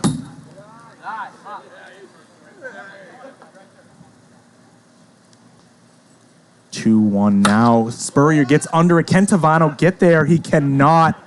It's out of play over by the Lightning dugout. 2-2 now. Maybe 20 years ago, single and no children, he goes after that one, but he's got something else to play for. Spurrier, 2-2 pitch from Tanek. Swings and misses, strike 3. Tanek allows no further damage, but a big fly off the bat of Tyler Hallett, his 7th home run of these playoffs, 4th of this championship series, gives the Lightning a 1-0 lead. Yeah, I mean, we're talking way early, like that's a big thing. For me, it's not. I feel like the Vipers are going to be the Vipers that we all know. I mean, other than game 1, they've been scoring. How many did they score in game 2? The Vipers scored 6. Oh, in game 2, they scored 6. Okay. So game 1, they scored 3. Game 2, they scored 6. And game 3, they scored 6. It's not like they're not scoring, even against this elite pitching, and they know that. Yeah, so if they can manage to keep the Lightning at bay, maybe 3 runs, maybe 4 runs at most, you got to think that the Vipers will put up their fair share and have an opportunity to win this game. A spectator upper deck right there. Those are good seats up there. I mean, that's a great place to watch the game. Surprised there aren't more members up there. As the wind starts blowing out, as you can see our flags whipping. See that American flag blowing a little bit. Kind of all over the place. Yeah, it's a heavy flag. It looks like it is blowing in. We also have a Lightning flag on the first baseline. That one's blowing more to left. So maybe the wind shifted slightly, Trench, and that ball was slightly helped that Tyler Hallett hit. Here's Levi Lawrence. Yeah, we'll see if he can really step up. As he does hit a hard hit ball. Tyler Hallett keeps it off the wall. First pitch swinging from Levi in a leadoff single. Good for Levi there. He didn't have it on the mound. Made a couple of mini unforced errors at short. What's he doing? I think that's what they call a TO. Terrell Owens special there. Here's Hicks. Humongous 2-run shot last game. Runner on first. Nobody out. Big inning here early for the Vipers in game number 4. That grabs the zone at 55. Hicks can't believe it. 150 viewers here on Twitch. Get them on over here, Kyle. Tell them why we're so amazing. Man, we got multiple camera angles, full graphics, the whole shebang over here. Twitch.tv/Premier WIFFLE. 145 viewers. Tuning into the biggest series of the year, the culmination of Season 6. Will the Vipers be the first 2-time champion, or will the Lightning be the 6th different winner in as many seasons? Lightning lead this series 2-1. Justin Hicks with a 2-2 count facing Randy Dalby. Misses low, and now it's full. If the Lightning can't pull this out and they happen to lose this series, do you think we rename them like the Buffalo Lightning Club? Oh, man. I mean, we have that famous Cajuns collapse game, but a 3-0 comeback for the Sandvipers, we'd be something else, but we're a long way from it. Swing and a miss, strike 3, and Hicks goes down swinging. Could not reach that ball out of the zone. Swung at ball 4. Lightning have the lead. Before we can talk about a comeback, Sandvipers need to at least tie this game. It's early, but Lightning pitching staff is stout. Look for Tanek going opposite field right here. He's been kind of pulling it a little bit, and he always, when we used to play together and even play practice games or whatever, he makes mid-game adjustments. I expect that to happen here. I think for the most part, they've worked him inside. Worked up there, but Tanek swung and missed through that one. Yeah, I think they know Tanek's MO of looking to go up the middle or left.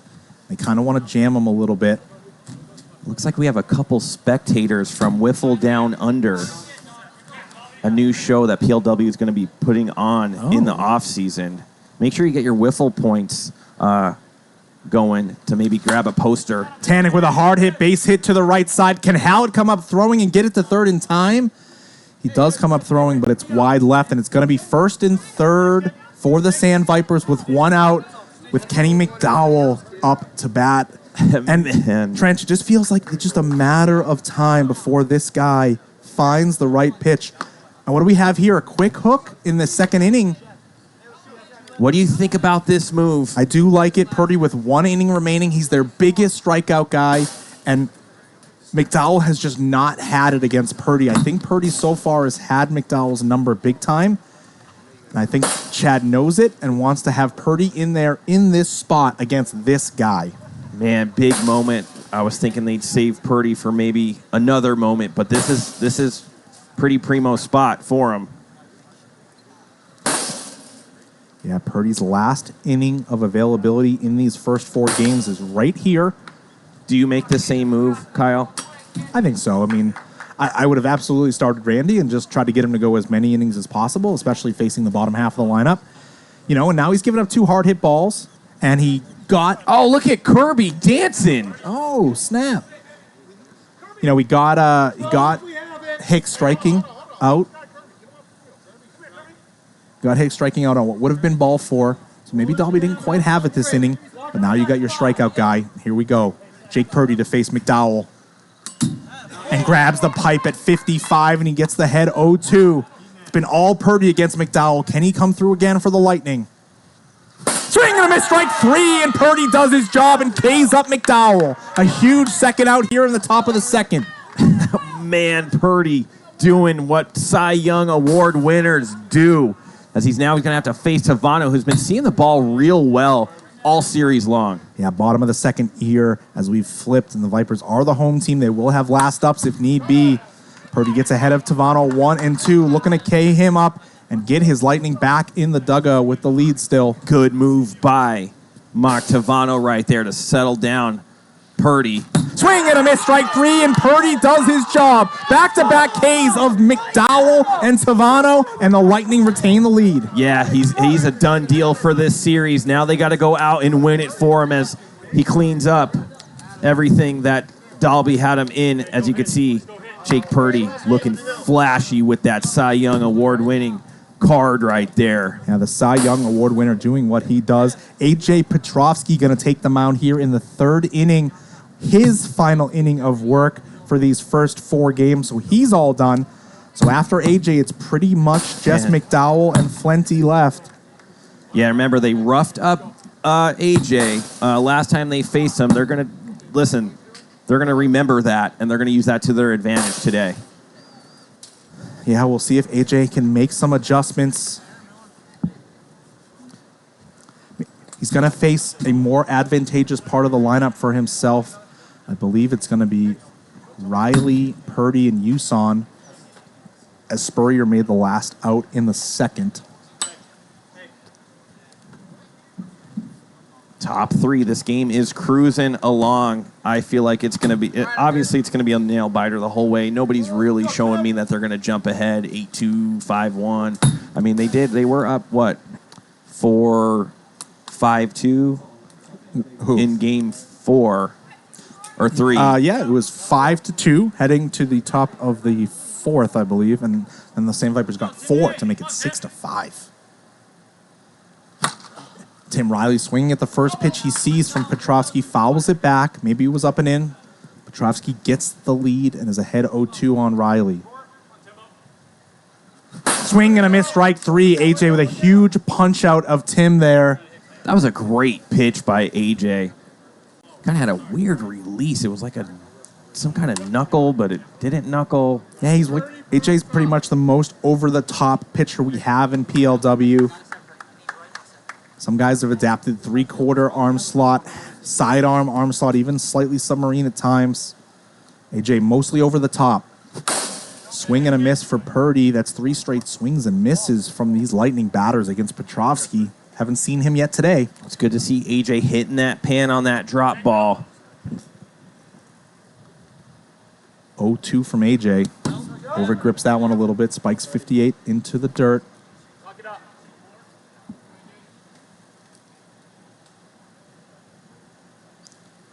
The 1-2 from Petrovsky. Misses inside, evens up the count at 2s. Notice the difference. Let's go. The 2-2. Purdy hammers it, knocked down by Flenty. Dean gathers, throws it to the backstop for out number 2. Yeah, good piece by Purdy. Good defense by Fuente right there to knock it down. Dean with the throw as we're going to see the juice. Yeah, 4, 5, 6 in this Lightning order. Big batter here for AJ Petrovsky to face, because if he gets on, got Dalby and Howard looming. Yuson going to look to extend this inning here with 2 outs. Big swing and a miss by Bruce. That was 59 and out of the zone as well. Maybe a little over anxious by Yuson there. Can he settle in? See what AJ does on 0-2. Kicks and delivers. Bruce hammers it the other way. Knocked down over to Flenty. Fires to the backstop for the out. Nice job by Michael Dean keeping that ball in the infield and allowing his teammates to make a play. Yeah, incredible play by Dean right there. I mean, he's just an all-star. He doesn't get the notoriety that some of these other players do. But, man, he could stop any ball coming at him. Yeah, I'm pretty sure any team would be happy to have that guy locking down their hot corner for your defense. Now we go into the bottom of the third, and it's going to be Tyler Hallett that the Vipers are going to have to face. Yeah. What do you see happening here in this bottom half? Yeah, Hallett, 4 innings remaining, so he technically could go the rest of the way if the Lightning see that that's the right way to do it. Tyler Hallett's looked good so far this series. We'll see if the Sandvipers can break through, put a couple of guys on base, and maybe tie this game up. Tyler Hallett's shown his abilities to change his the height of where he releases from, both over the top and submarine. He can go very hot if need be and change speeds. Him and Purdy have worked a lot on pitching since he's come to this team. The MVP is now on the mound, looking to put the team on his back and win the title. Can he get it done? You have the Cy Young Award winner and the MVP on the same squad. That's damage. That's emotional damage. Sure is. Andrew Miller gonna lead it off for the Sandvipers. Misses 56. Swing and a miss, strike 2. That was a good pitch by Hallett right there. There was one other occurrence of the MVP and the Cy Young being on the same team as Miller stares at 54 into the pan, goes down looking. The other occurrence, Taylor Briner in Season 3 won both awards. So a little bit of a cheat there. First time 2 different players have won MVP and Cy Young on the same team. Levi Lawrence, hard hit ball to right, and it's gone! And Levi Lawrence comes up huge and ties the game for the Vipers. Wow, he cranked that one out there. Got Jay Spur kind of going the other way as it whips around. And it's 1-1. A man on a mission is Levi Lawrence to redeem himself after not getting it done on the mound last game. This one is going the distance. Oh, this game, excuse me. I forgot he started this game, Trench. He walked out. Levi looking to redeem himself there and does so with a solo shot. Tied at 1s now, Trench. It's our 3rd home run of the day Hicks last game, Hallett this game with a solo, and now Levi with a solo. Hicks, impatient there, comes up a little hobbling, lost his bat too. Listen, I'm telling you, if you saw this picture, I think I showed you yesterday. It was gruesome. And it's got to be getting worse. He should be laying in bed watching The Family Guy or something. I've never seen it, but I heard it's good. That's what he should be doing. Yeah, it's a solid show. 1-2 from Hallett. And Hicks Hallett just testing Hicks there, Trench. Yeah. Really trying to force him to expand the zone. But you can't take him out. Like, you just can't. Yeah, because we've seen what he does when, he's patient enough to wait for the pitches in the zone. As Tanek comes up now with nobody on and 2 outs, hits a spinner that stays foul. Hallett gets ahead of him 0-2.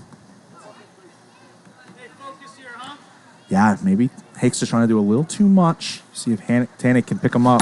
Tanek, big swing and a miss, and Hallett K's him up, but not before Levi ties it with a solo shot, and we're knotted at 1 after 3. Yeah, these Lightning Wiffle Club, they feel like every time they're in the dugout, if it's a tie game or even if they're down by 1, they feel against this pitching staff of the Vipers that they could score, and they're going to have to do it right here. I truly believe that the Lightning, in order to win this game, are going to have to get a big lead.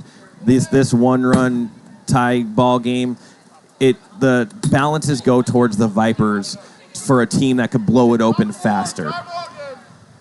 Completely agree. I mean, the Lightning really want to try to take advantage of the fact that Tanek is out of innings, that AJ's out of innings. Can they face what is essentially their third best pitcher in McDowell and get some runs on the board here? If they could walk out McDowell right here, then it obviously tips very heavy into the Lightning's favor. And the Lightning know that. So when McDowell gets into that 2-1 count, 3-1 count, cookies have to come. Yeah, not a lot of ammo behind McDowell for these Sandvipers. Pretty much just Dustin Flenty left. Yeah, I mean, Andrew Miller, I remember he's been on the mound before, and he looked pretty solid. Yeah, Miller's more than capable of throwing innings. Just does not have that. Just doesn't have the experience, and really, he hasn't had to be called upon. So it's very likely rust on Miller if he has to get in this game. Not only rust, but just nerves. McDowell is working his 8th inning of work here, so he can work the 4th and the 5th.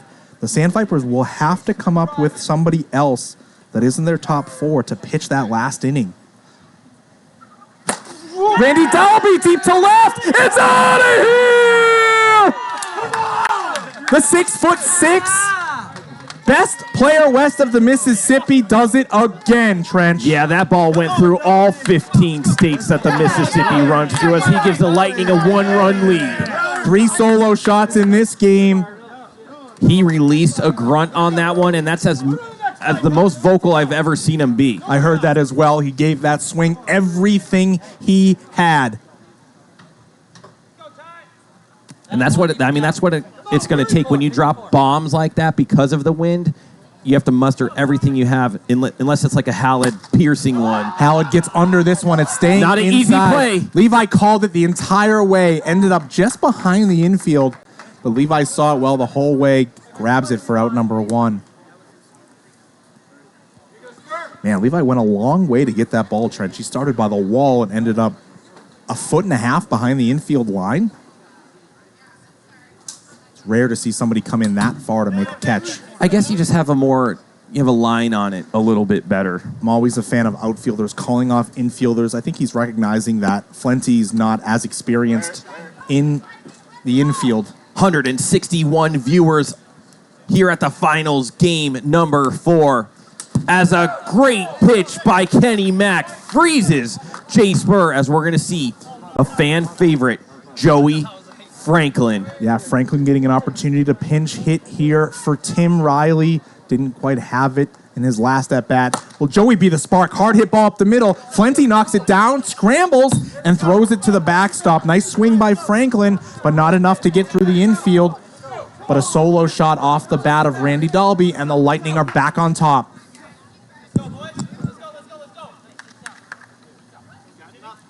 Man, it is coming down to the wire.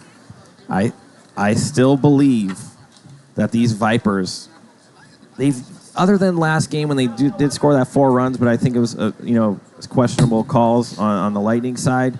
They haven't put up runs in a bunch. In bunches, yeah. Like we've seen them so many times this year, have 5, 6 run innings, really threaten to mercy teams over and over again.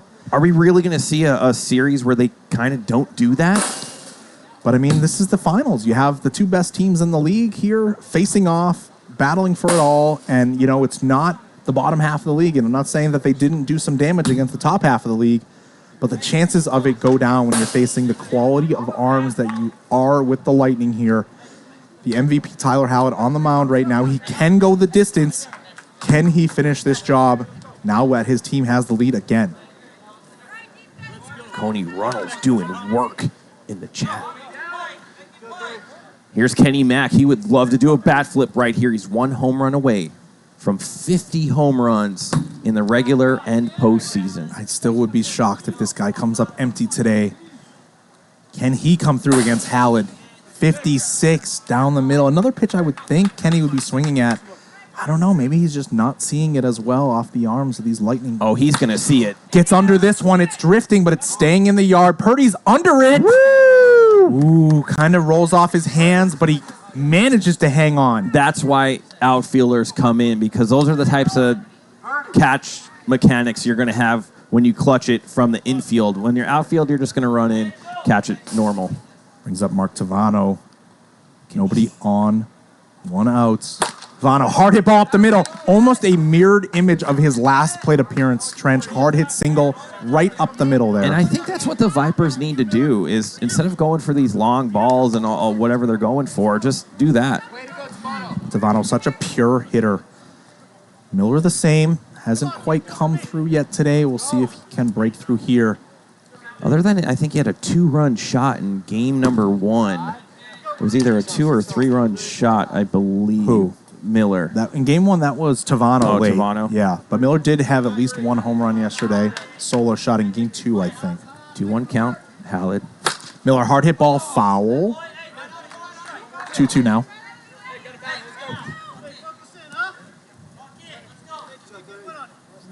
See if Miller can have the same approach Tavano did and find a hard hit ball through the infield. But no, comes up empty. Hallett with a big strikeout of Andrew Miller there and brings up Levi Lawrence. Yeah, he dropped a solo shot over Jay Spur out in right field. And you can see Randy Dalby. I like this move. He's taller. And Jay Spur's like, hey, if you were over there, you probably would have caught that. Yeah, it's shifting Dalby to the pull side here. Manager Chad Phillips coming out to the mound. A little bit of strategy discussion on maybe how to approach Levi after Hallett did give up that solo shot to him last inning. Defensive And that was positioning here. Dart by Levi to get it through that wind in right field. Not many people could do that. I think Chad told him to go. Maybe Levi was looking first pitch to swing. Hallett goes hot 63, 1-1. Levi, big swing and a miss at 57. Comes up empty, 1-2 now. Yeah, that pitch didn't look 57 at all. Maybe it was the swing that was 57. 1-2 from Hallett. Runner on first, 2 outs. Levi Lawrence at the dish. Swing and a miss, strike 3, and Hallett gets it done.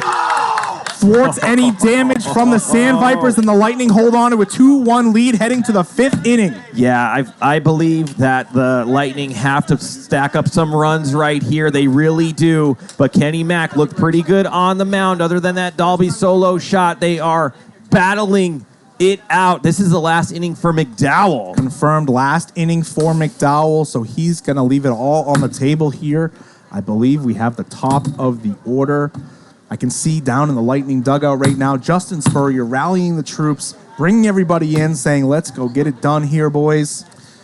6 outs away from a Lightning championship. If McDowell does get these top guys out, somebody on the Viper side is going to have to face the meat of the order next inning, and it's not going to be anybody on an elite status by any means. Yeah, I think the Lightning think they have 2 opportunities to have some insurance runs here. Can McDowell come through and keep the Lightning at bay and give his team a chance? The Lightning are thinking we need to roll this lineup over one time. Purdy going to lead it off. Lot of tension mounting here at the field. McDowell misses with the first pitch, down and away.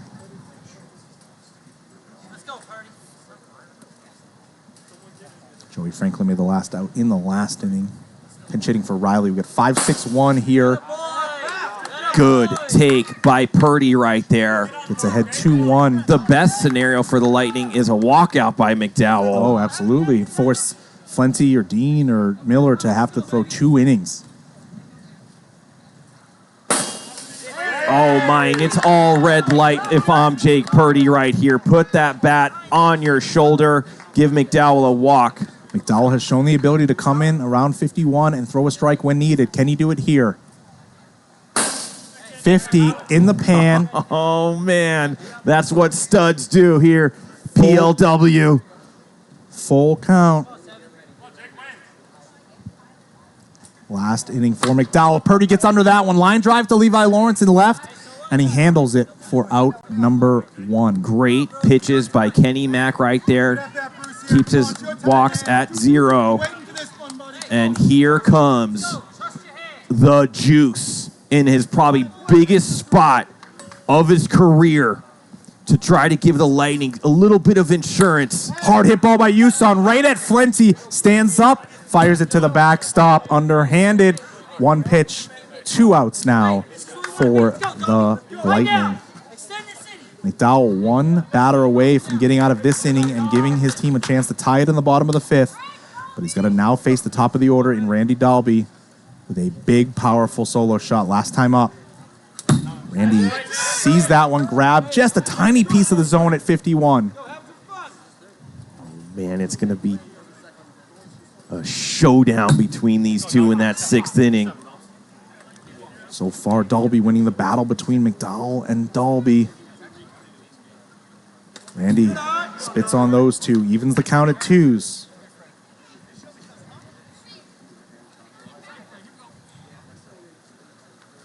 Takes outside and now works it full. That was a huge leave by Dalby right there. 0-2 to 3-2. Dalby hard hit ball. Dean knocks it down. Can Flenty get there? He can.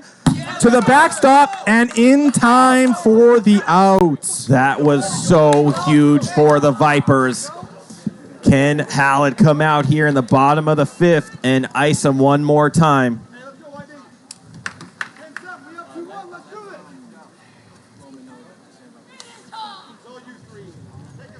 What? Well, that's between those 2 teams. I mean, I had it as that, but I'm not the official scorekeeper or the. Some controversy of if McDowell has one more inning or not. I guess you'd have to look at the box scores of the other 3 games. As far as I understand, I had it correctly. I sent the innings to both managers last night, asking for a double check. Got no. Got nothing otherwise.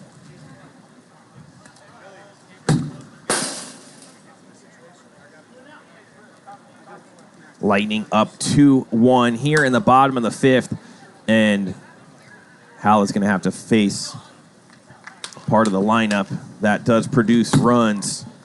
Want to thank McDowell pitched in 3 yesterday, which is what I had it coming into today. So he had 6 available. He's used. I mean, he had 3 yesterday because he had a walkout yesterday in game 2. 1 full without a walkout in game number 1. So 1 in game 1 for McDowell, 2 in games 2. That's for the teams on the field to confirm, but I'm just calling it how I believe I have it correct. J-Dub saying Hicks went right there. It's going to be down 0-2. Now if I'm Hallett, I'm going to work the outside of that pan one more time. Hicks fouls that one.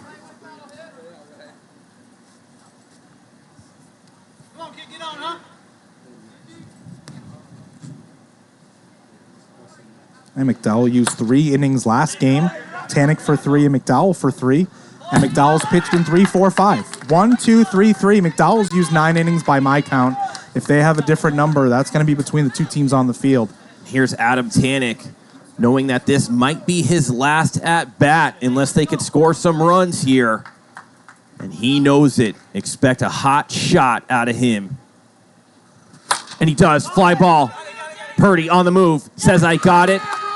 And he does. 2 outs here in the bottom of the 5th. Good play by Purdy as he's going to have to face Kenny McDowell now. Still looking for that 5-0. Howlett looking like just a complete stud on both ends. McDowell up at a huge spot here, Trench. Yeah, if he could get McDowell out, but he goes down 2-1. Takes a breath, gets off the mound. In the windup. Comes in, double nickels, cinco. Trench, I can't believe how many pitches at 55 or 56 McDowell has taken in the pan. It's now 2-2. Misses barely outside. Now a 3-2 count. It's not like you could pitch around him. Tavano up next. That ball was going to go for a ride. And here we go. This is a big moment in the game. Wind starting to blow out just a tiny bit. That's Kenny Mack looking for 5-0. That ball falls in front of Spurrier. A 2-out single for McDowell. Keeps this inning alive for Mark Tavano. Tavano, a double away from tying it. Hot shot from taking the lead. And then they would be 3 outs away from forcing a 5th and final game where everything resets. I go out there and help them settle this pitching debate after this inning, regardless. Tavano been really hitting it right up the middle, but a pop out. He's right there. And the Lightning are going to go and try to put up some runs, and then they are going to be 3 outs away from taking the title, and they're going to have to face I don't even know who, as Kenny Mack looks like he's grabbing balls to go out there and pitch, and you said you were going to go out there. We might have to take a timeout here. All right, I'll go try to help here. It's just going to be me up here for a moment as Kyle Lohman going out there, putting his muscles, slamming the door on Trevor Bauer. Yeah, he said that. I think so. And here we go, and lots of emotion out of the commentators, out of the managers, out of the scorekeepers. Kyle says, you don't question my stat book. This is his 3rd this game. I have one more. And you told me yesterday. No, not you, McDowell. Oh. No, it's his 3rd this game. And you can see Tanik. Everything's good. I'm not yelling. I want you to hear me, right?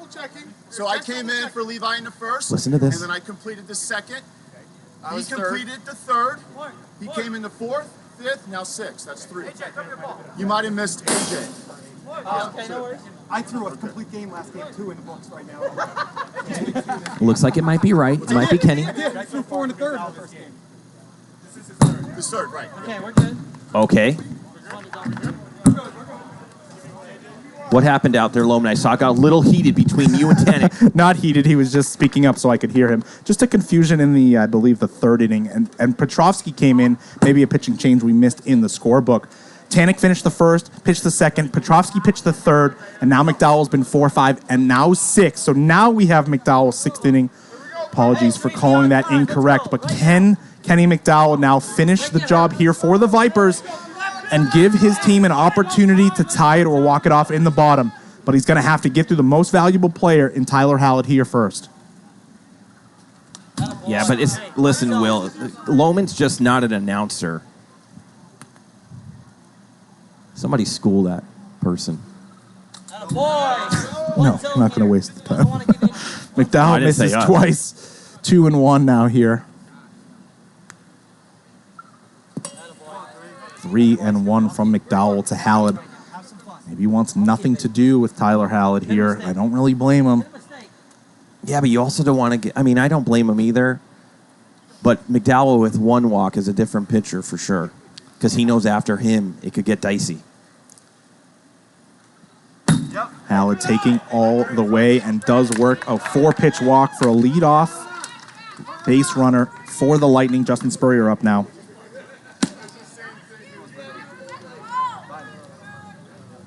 I don't want to hear your opinion, Will. just his opinion.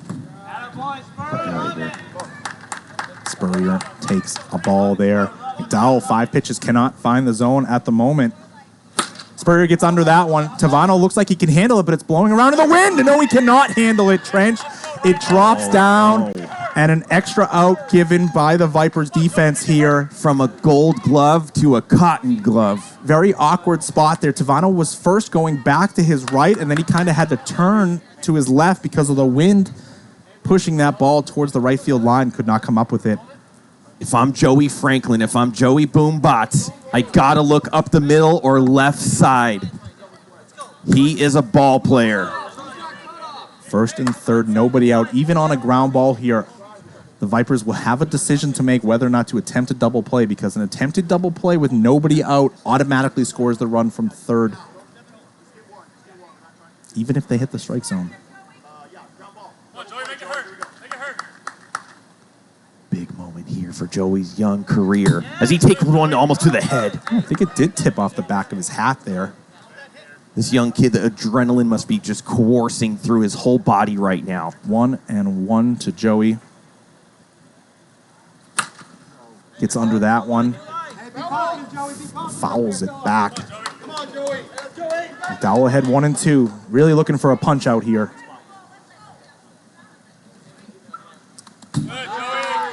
Joey takes that inside 2-2. McDowell with 1 walk already this inning. Leadoff walk to Hallett. Has to come into Franklin and make him put the ball in play or ring him up. Hard hit ball up the middle. McDowell knocks it down. They get the force out at second, and they hold it there. Holds the runner at third, and now we do it over again. First and third, 1 out. Wow, what a play by Kenny to stop that. Yeah, he closed the 5-hole there, prevented that ball from getting through the wickets. Jake, hard hit ball to third. D knocks it down. He has to go to 2. Home. Uh-oh. Tyler's going to... It looks like it is just under and just in time. Oh, man. Third base umpire had 4-9-1. Unsure of what the other two had, but in time either way. That'll slide Spurrier over to second. They get the runner at first. So now it's second and third, 2 outs. So Joey's going to go to 2. Kenny here in a big moment trying to get his Sandvipers in that 6th, only down by 1. Gotta try to get use on here, of course, Trench, because if not, you have Randy Dalby, the man who hit a solo shot to give us the 2-1 lead. You know, that's where we stand here. 3 solo shots in this game. That's all we have for scoring. Hallett started it off, then Levi, then Dalby. I'm going to go red light if I'm Bruce, I think, right here, unless it's just an absolute dart. 175 viewers tuning in. Late action game number 4. Bruce, big swing, and a foul tip there. 2-2. I got to throw a screwball if I'm Kenny Mack right here. Get up into Bruce's hands as they're playing both infielders to the right. Yeah, playing him to go opposite field. Can Bruce find a hole on the left side? Bruce staying alive with a big swing. This has to... I thought last at-bat was big for Bruce. This is the biggest one in his career. Fighting through the pain in that left elbow. Takes a pitch way low. Now full count from McDowell to Uson. Here we go. Second and third, 2 outs. Driven deep to left center, but Miller is there to secure it. The wind held it up. Bruce got that a little closer to the handle than he liked.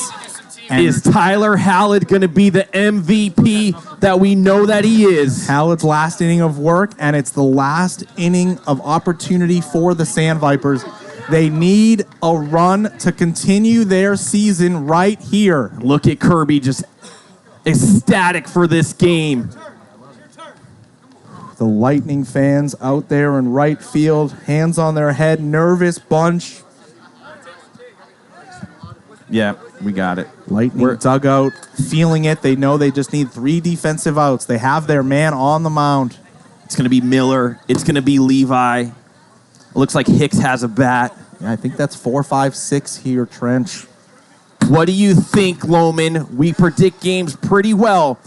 Do you think somebody's going to be on second base this inning? Ooh. Yes, I think somebody's going to at least reach second base. We're going to have a very dramatic finish here. It's going to come down to the very last batter with an opportunity. Which way will it go? We don't know. We're about to find out, though. Tyler Hallett, Season 6 MVP on the mound. The Lightning defense locked in, needing 3 outs to be the 6th different team to win a PLW championship. Here's Andrew Miller bringing old Pinky out. Hallett delivers the first pitch, misses away. Hallett won Rookie of the Year last year. Miller runner-up. 2 elite young stars of this league battling the 1-1. Miller, hard hit ball, but foul. Yuson ready, protecting that pole third base line. You have to. You do not want to start the inning off with a double, and Bruce knows this. The 1-2 from Hallett. Miller takes up and away. 2-2 now. Miller gets under it. Caps ranging. Hallett ranging off Caps' hands! And an extra out for the Sandvipers now. That means you're probably going to see Adam Tanek grab a bat. A major, major defensive funk out of Caps. Oh, no. Wow, a tough ball for Caps to handle up there in the wind. Levi Lawrence, the man with the solo shot in this game for the Vipers to give them their only run. Can he come through here against Hallett? Takes a pitch, 58 in the pan.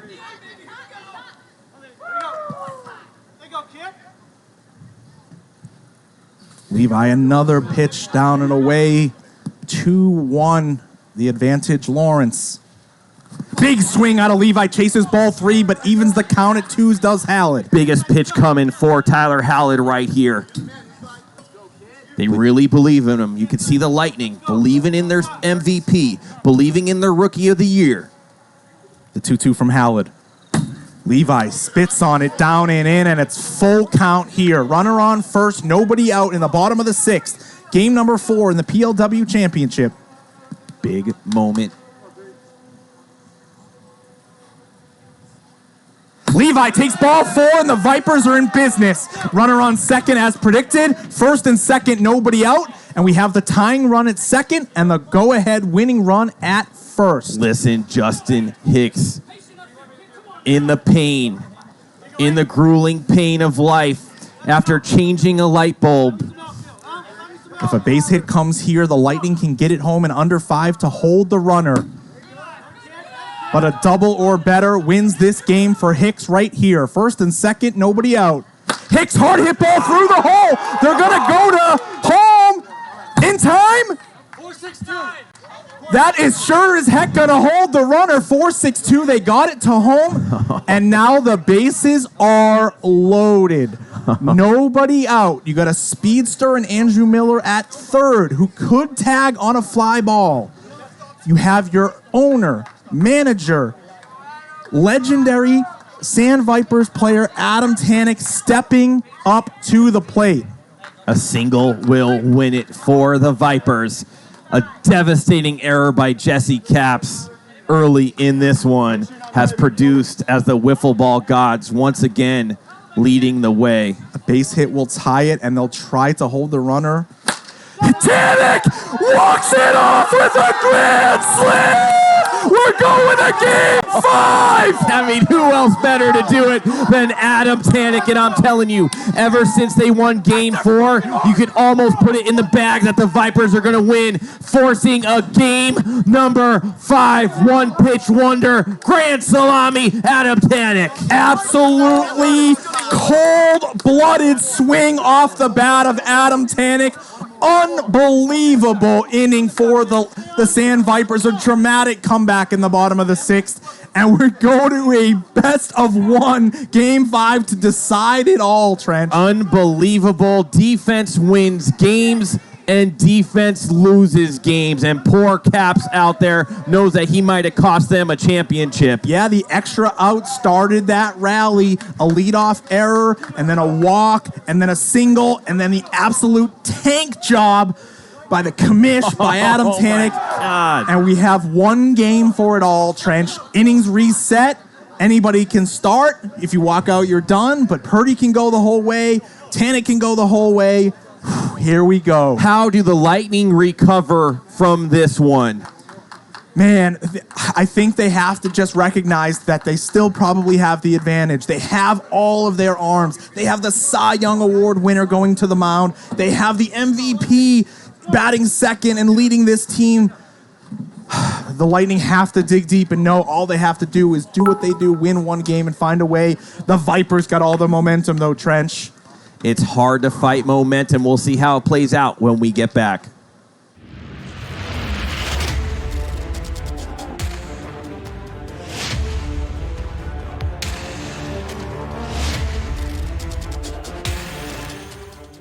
And that's a deep drive. Brandon Gregg! Oh! Taylor Briner! Brandon Gregg, what a catch and play! There's 9 games total. Damn. Okay. And we've got a home run for the Bombers. Oh, wow. Murph grabs that like a boss. Where's the hole? I thought I had that the whole way. Oh! Sansone just smoked it off Buck Burner's mouth. Looking really good as Gio unloads on that. And we were saying that the winds are kind of, slightly going out there.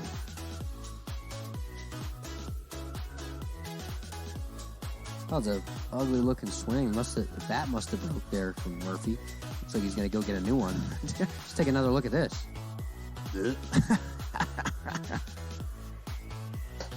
Oh, man, that might be the furthest PLW home run at this field.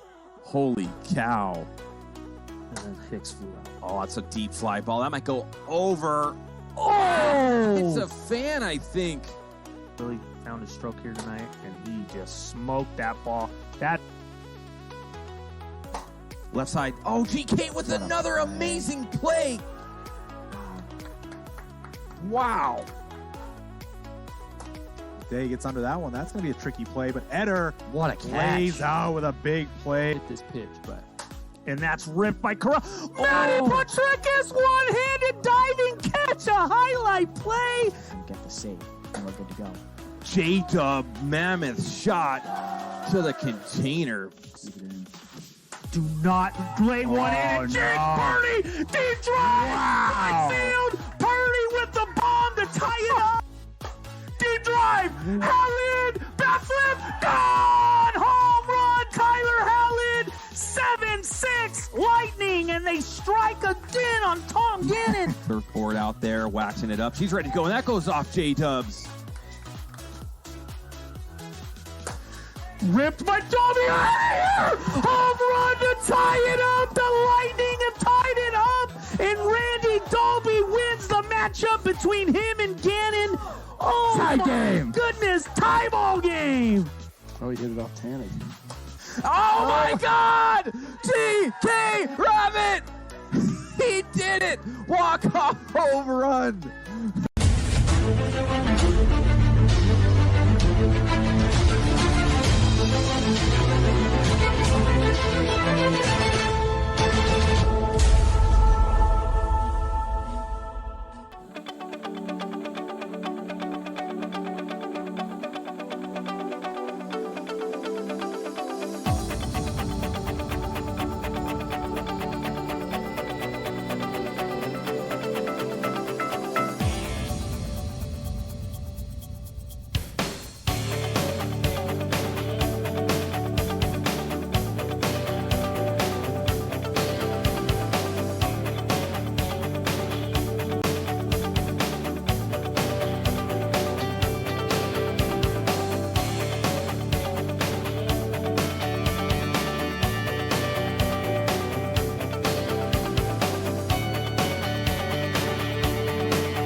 If you're just tuning in, the Vipers take game number 4 and have clawed their way back and made this a one-game series. Adam Tanek, the granddaddy of them all, says the chip is going through me. What a performance by Tanek right there. Incredible moment there in PLW lore.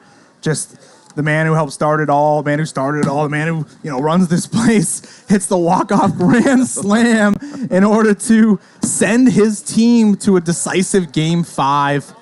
My God, what a dramatic moment that is. And now it's all hands on deck. All those innings, remaining we talked about for those first few games, they all get reset. It's our best against your best. As long as we don't walk out, it can be Purdy the distance, it can be Tanek the distance, whatever they're going to go with. We'll see how this one shakes out. I think it could be anybody's game here after this. I think so too, Loman. I know you're hot on the Lightning with their pitching staff and everything, but the Vipers haven't been the Vipers yet. And I can't imagine in a 5-game series that the Vipers just don't put up a big number. They've been down in every single game. Like they've been up 1-0 or whatever, then they go down 2-1, 5-2, whatever. They haven't been up like 5-1. I expect that to happen this game, honestly. Yeah, well, they got to go through the reigning Cy Young winner. That is Jake Purdy. He's going to be on the bump to start this game. And Adam Tanek, as we saw, who finished that last one with a grand slam, stares at 55 off the pipe against Purdy. I want to give a shout out to King Agard, donating some wiffle bits. Oh, awesome. Thank you, man. Love seeing that. The energy of the Lightning feels like it just got sucked out of the building, of course, right? I think with just a big maybe 1, 2, 3 inning, it comes right back, or one big swing. So we'll see if they got to start right here, though. They got to retire Tanek to start the game. And now it's full count. Tanek works it from 0-2 to 3-2. Tanek home with Purdy in game 1. Tanek hard hit ball off Purdy's hands, but he's going to get it and fire it. All he's got to the backstop. Maybe the most hardest pitch you've ever seen Purdy throw. 84 there to the backstop. Man, he was pissed. That was a big out. You don't want to start with Tanek. And listen, McDowell at some point is going to pop off, right? And catch that 5-0. You think you just can't keep this guy down, but Purdy has owned him so far this season and this series. McDowell stares at that pitch in the zone, but it's 58 and gets ahead of Purdy 2-1. Is everything... McDowell laser beam, but Randy Dalby is right there and takes another home run away, probably. Just a loud out. Would you say that everything is on Purdy's shoulders right here? I mean, at least until the Lightning get settled in and have a lead. It's until the Lightning score runs and are up in the game, it's all Purdy to make sure that they don't play from behind. Same thing on the Sandvipers side. Whoever they go with starting, I believe it's Tanek. Yep, we had that, GK. Yeah, Kingegard, thank you, man, throwing those bits at us. Appreciate you very much. Tuning into Game 5 of the PLW Championship here in Season 6. Jake Purdy makes Mark Tavano swing and miss, and it's a 1-2-3 first inning for Purdy and the Lightning. Here comes Adam Tanek on the mound. See if he can perform well for his Vipers. He hasn't been very effective on the mound the whole series. I would think that's got to change at some point as well. Yeah, but you saw the clutch gene kick in Adam Tanek last game in Game 4 with that walk-off grand slam. Now can he be the clutch man on the mound for these Sandvipers and get it done and give his team a chance to win their second Premier League Wiffle Championship? The Vipers victorious back in season number 3, defeating the Snappers. Now, listen. The Vipers are probably one of the oldest teams in PLW. Do they have the mental capacity, the mental fortitude? Because I think that's what it's going to come down to between a couple of these teams. Yeah, this is a big situation for them. I'm not sure if they've ever played in one of these winner-take-all championship games. I think when they beat the Snappers, they won in 2 games. I can't really remember for sure, but yeah, I think it was like a 2-game. There's a best of 3, and I think they won both, right? Yeah. So this is such a dramatic situation to go from down 0-2 to now 2-2, and 1 game for it all. Tanek, Dalby to lead it off, as we saw Dalby last inning rob that home run from McDowell. The 6'6" man, in the top of the order every game for the Lightning this playoffs. Top 3 has not changed one bit for the Lightning. Dalby, Hallett, Spurrier. And Randy doing his patient thing, working deep in counts. Now it's 2-2. Tanek's got that crazy look in his eyes. Watch out for this man this game. Big swing and a miss by Dalby, and Tanek rings him up for the first out here in the bottom of the first. I've seen that look before. Remember, one of the first people out here with Tanek 5 years ago, and when he's got that look, very difficult to get past. Tyler Howard steps in and gets just under it. Miller has to come in way on this, but Flinty's there.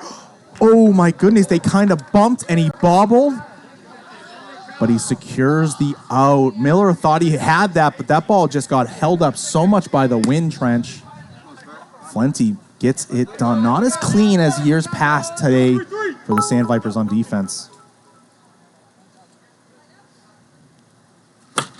Spurrier jam shot. Oh, and a near collision at the middle of the infield. Tavano nearly took Flinty's head off. Watch this replay.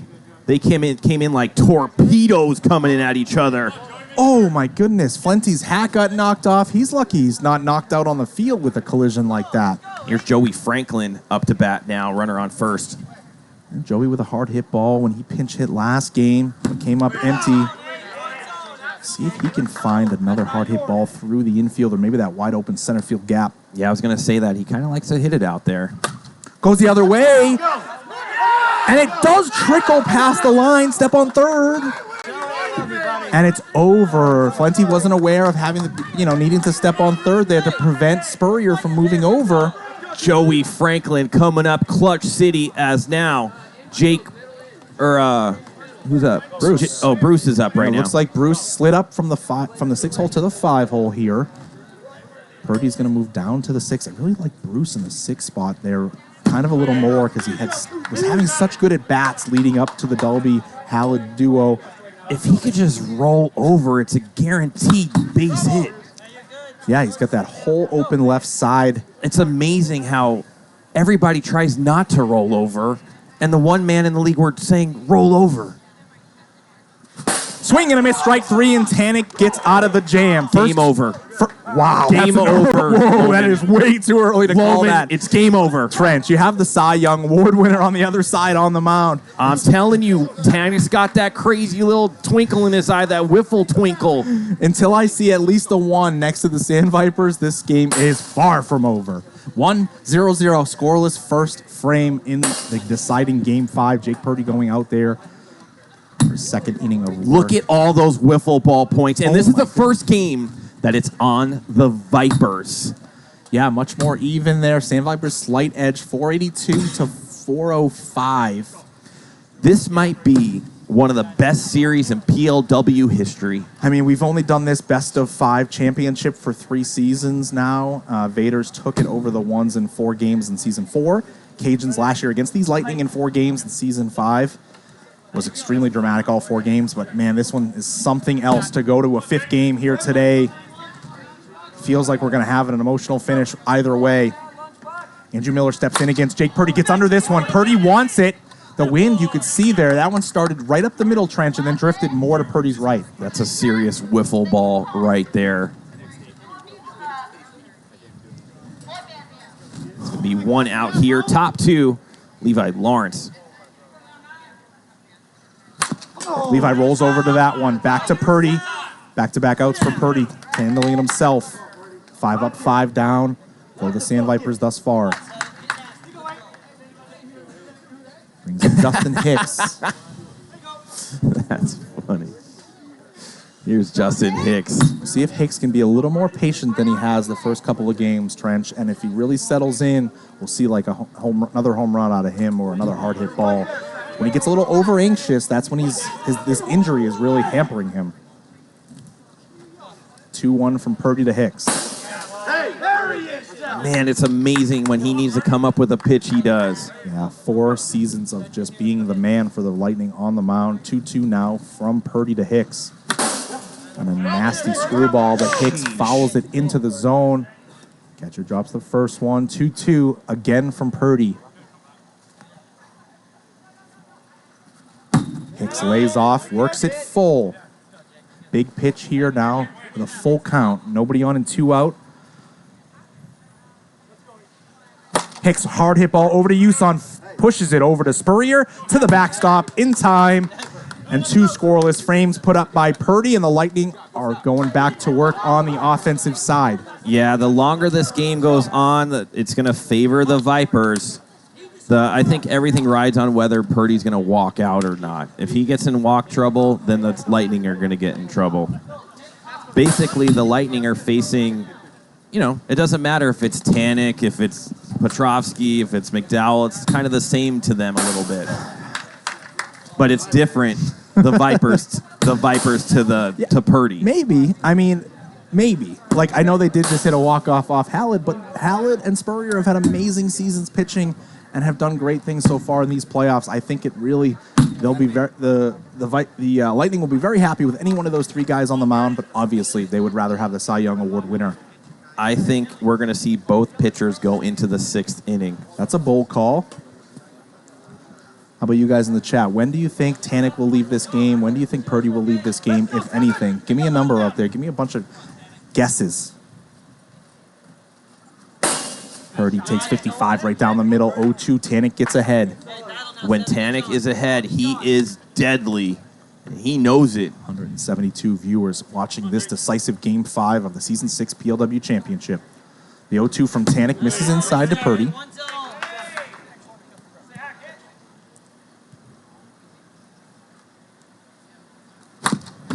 Jake fouls that one off. 1-2 now. That was a great pitch by Tanek right there. A little low, a little hot, but just enough to get Purdy to swing on it.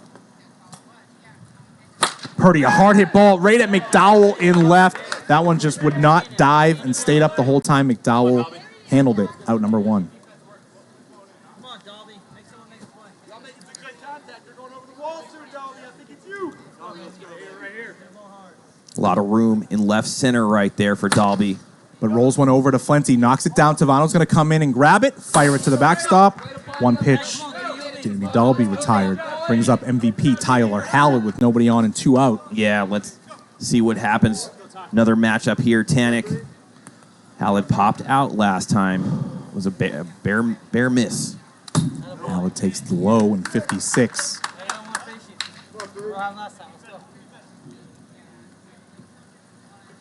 Low again, 2-1. Yeah, he's being a little bit more careful with Tyler right here, knowing that he's the one guy you don't want to lose to. Smoked hard hit line drive hard hit ground ball by Hallett, and that one goes out of play past the wall. Hallett's going to have a 2-out double and gives Spurrier a chance for the RBI to give the Lightning an early lead. Can Spurrier come through with a base hit? The Vipers will have an opportunity to hold it if they can get it home in under 5 seconds on a base hit. Which the Lightning did twice last game. Unbelievable. Yeah, almost came up huge for them, but the Vipers got it done either way. Spurrier rolls one over to Dean at third. Fair ball does the umpire call, and that's out number 3. Scoreless through 2 in game number 5. Oh my, I feel like it's teetering to the Vipers side, Lohman, and you do too. You just don't want to admit it. I think after each scoreless inning, the other side feels like they have the momentum until a run scored, right? Purdy goes out there, shuts them down last inning. The Lightning are pumped up. Now they have a chance to take the lead. Don't get it done.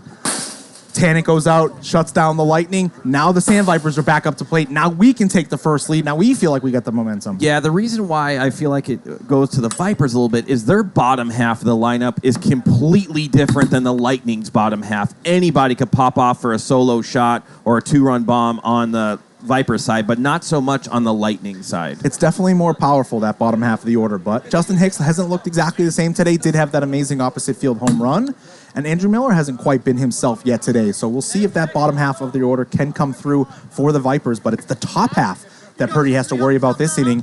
Tanek, McDowell, and Tavano. Oof.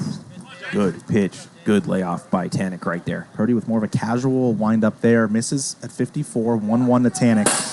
Peers one in at 55. Purdy with a mastery of that double nickel strike zone speed. 1 and 2 from Purdy to Tanek. A little bit of a knuckleball out of Purdy right there. Yeah, and a wry smile back and forth between the two competitors. 2-2. Tanek misses away, works it from Full count now. Dalby better be ready on his heels, left field.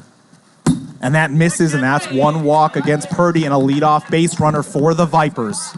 He's doing what he does. I think Tanek was right up there with the league leaders in walks, no?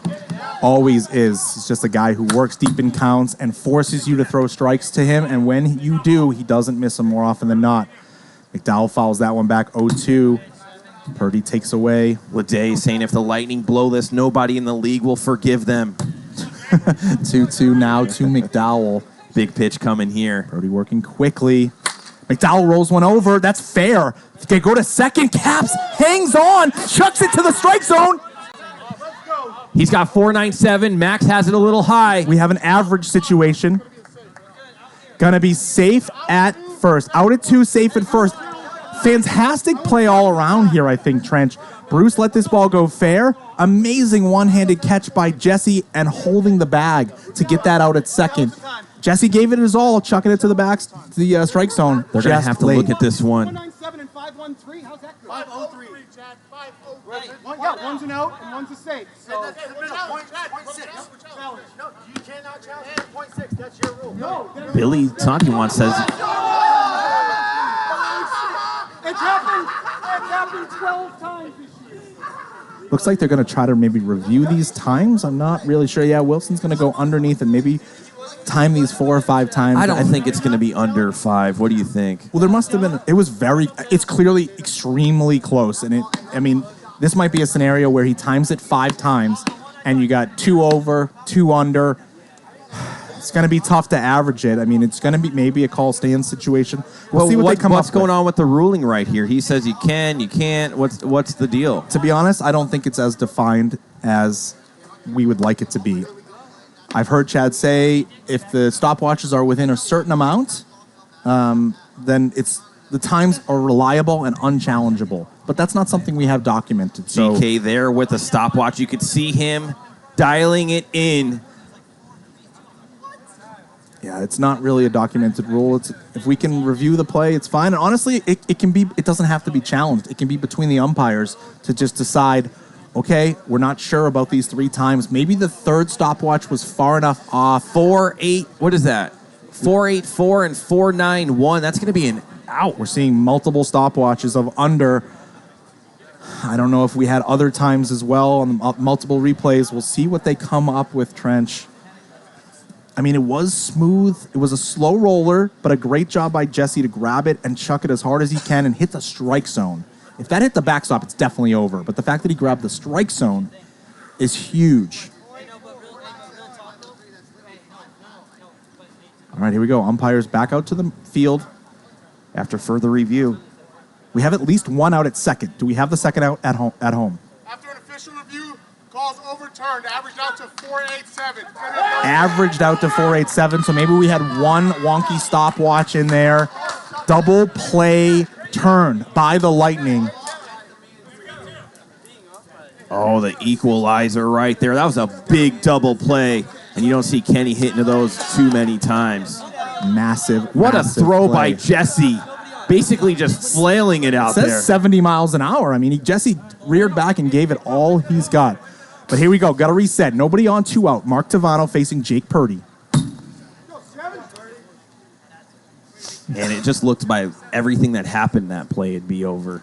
56 in the pan, but 1 mile an hour too hot. Purdy falls behind Tavano. And he does already have a walk this inning.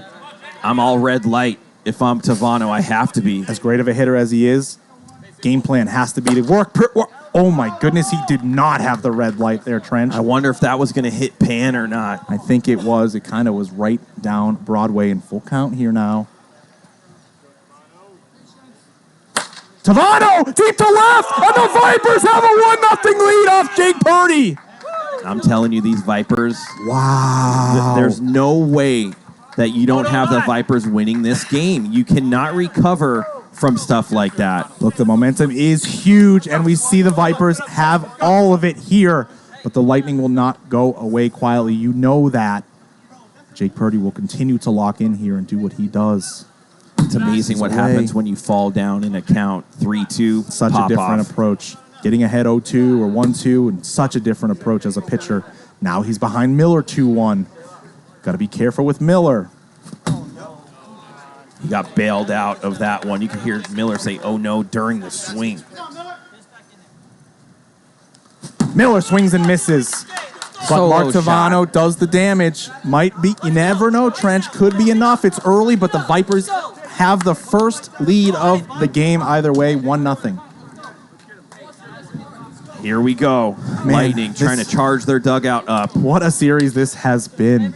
As Tanek back on the mound, and I feel like he's going to pitch a doozy this one in a monumental situation. This is what Tanek lives for. I mean, he's coming off a grand slam to win it last game, and now he takes the mound in game number 5, trying to come back from an 0-2 deficit where the Lightning, and then remember, they were just a couple out, 5-6 outs away from losing the championship, and then it all fell apart. I can't believe we're here, Trench, to be honest with you. I mean, I think the way, even, for game 3, 5-2 Lightning, game 4, 2-1 Lightning in the last. I mean, I can't believe we're here, Trench, and we are in an amazing situation. 1-run game, the deciding game number 5. Do the Lightning have enough firepower to match these Vipers? We shall see. Adam Tanek facing Joey Franklin. Joey going to try to be a leadoff guy for the Lightning and create a little bit of a rally for his team. Takes ball 1 from Tanek. Misses low, 2-1. Tanek has to settle in. No, he has an advantage here over Franklin. Joey, hard hit ball towards Miller and right, but right into his hands for the first out. For me, it just looks like Tanek is settling into his groove. He's not worried about much going on right now. Brings up Bruce Uson. Nobody on, and 1 out here in the bottom of the 3rd. Bruce, hard hit ball up the middle, off Tanek's foot. Bruce can't believe it. Tanek launches it to the backstop at 80+ miles an hour for out number 2. When Tanek's doing these types of things, whoa. Jake Purdy, a little over anxious there, falls behind Tanek 0-2. Says that bug. that's a June bug. Swing and a miss, strike 3, and Tanek with a big 1-2-3 shutdown inning. And we roll on 1-0 Vipers after 3. The Lightning have to shut down the Vipers right here, because if they are trailing 2 or 3 runs, you could forget about it. Yeah, so much momentum on the side of the Sandvipers right now. Winning game 3 in, high pressure situation, late inning heroics, and then an incredible walk-off grand slam by Adam Tanek in game 4. All the momentum on the side of the Vipers. But Cy Young Award winner on the mound for the Lightning, hoping to continue to do what he's done overall this year. Give his team a chance offensively to do what they do. We're going to have the top of the order in the 4th.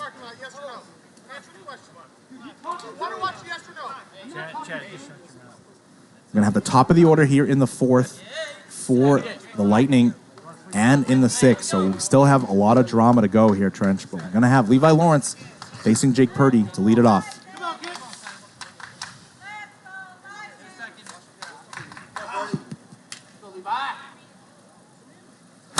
Levi swings and fouls that one off the end of the bat. I mean, he came up super clutch last game as well with that power shot. 0-2. Yep, grabs a piece of that one. Stays alive. Yeah, a little restless on both benches currently. 0-2 from Purdy. Levi did a good job waiting back on that one. Managed to foul it off at 48 miles an hour. Levi, hard hit single up the middle. That's going to fall in front of Howard. Leadoff base runner for the Vipers. Brings up Justin Hicks. 2-run bomb in game number 3. Overall quiet since then. Can he come through here? Start a rally. Yeah, getting that first base runner on is enormous when you're up to bat. Big swing and a miss by Hicks. Little out in front of that Purdy pitch. Purdy working ahead 0-2. Lightning looking for a ground ball or a punch out here. Jake, little sidearm. 56. Hicks taking all the way on the better side of that coin flip pitch. That was a good take by Justin Hicks right there. Yep, lays off that one, evens the count at 2s. Hicks a big swing and a miss, and Purdy rings him up for the first out in the 4th. Brings up game number 4 hero, though, Adam Tanek, with a runner on first and 1 out. Looking to give himself some insurance runs here. Of course, Tanek worked the only walk Purdy has issued in this game earlier in the game. And Purdy falls behind him 2-1. And now 3-1. You know Tanek is going to make a team decision here and very, very likely have a red light. He's comfortable hitting with 2 strikes. Purdy 54 into the zone, and now we go full. It's just like, I say it so many times, when you just need that strike, Purdy comes through. Tanek pulls it foul. It was a little early on that one. Stays alive.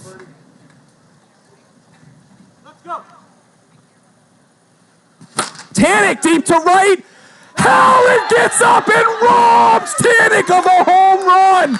He says, not today. Oh, man, incredible catch by Tyler Hallett right there in front of the fans. Goes up top for that one. Trench, I'm not sure there's another man in the league that would have made that play. I know Dalby's out there at 6'6" as well, but I don't think he gets up there like Hallett does. Maybe the only man in the league to make that play. And a big 64-mile-an-hour fastball from Purdy. Swing and a miss by McDowell. And now the momentum, even though they're down 1-0, we might be shifting, Trench. Yeah, top 4. Tanek going to go back out there on the mound and silence those guys. But can the Lightning put together? I think they're at the top of their order. Yep, Dalby, Hallett, Spurrier. I mean, the Lightning been putting up runs all series, but so far this game, they cannot do anything. 2 hits for the Vipers, 3 for the Lightning so far this game. But the big hit, the solo shot.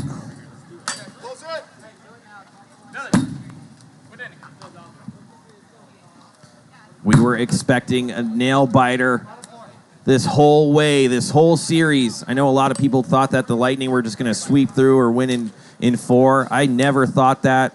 I thought the Vipers would never go quietly. No way that they're getting swept. No way that they're not going to be in a game number 5. Yeah, you were spot on, and here we are. Bottom 4, top of the order for the Lightning. Dalby, Hallett, Spurrier facing Adam Tanek. Dalby takes first pitch, 56 in the zone. He wins that coin flip. It's always pretty much 50-50 when you take a pitch like that, whether it's going to be double nickels or 56. 1-1 from Tanek. Dalby takes again, but that one isn't slow enough. Tanek taking his time, maybe catching his breath a little. Ahead 1-2 to the dangerous Dalby. Inside, even at 2s now. That was a good take by Dalby right there. Every plate appearance, high stakes from here on out. Dalby gets just under this one. Flenty's there. Handles it for the first out. Randy just missing that one. 1 out. Yeah, now if you're Tanek, you're like, okay, I got Hallett. A walk won't kill me if it does happen. I don't think I'm going to pitch to Hallett too well here. I'm going to try to flirt with the inside and outside corners. Yeah, I wouldn't expect Hallett to overthink the way Tanek's going to approach him here.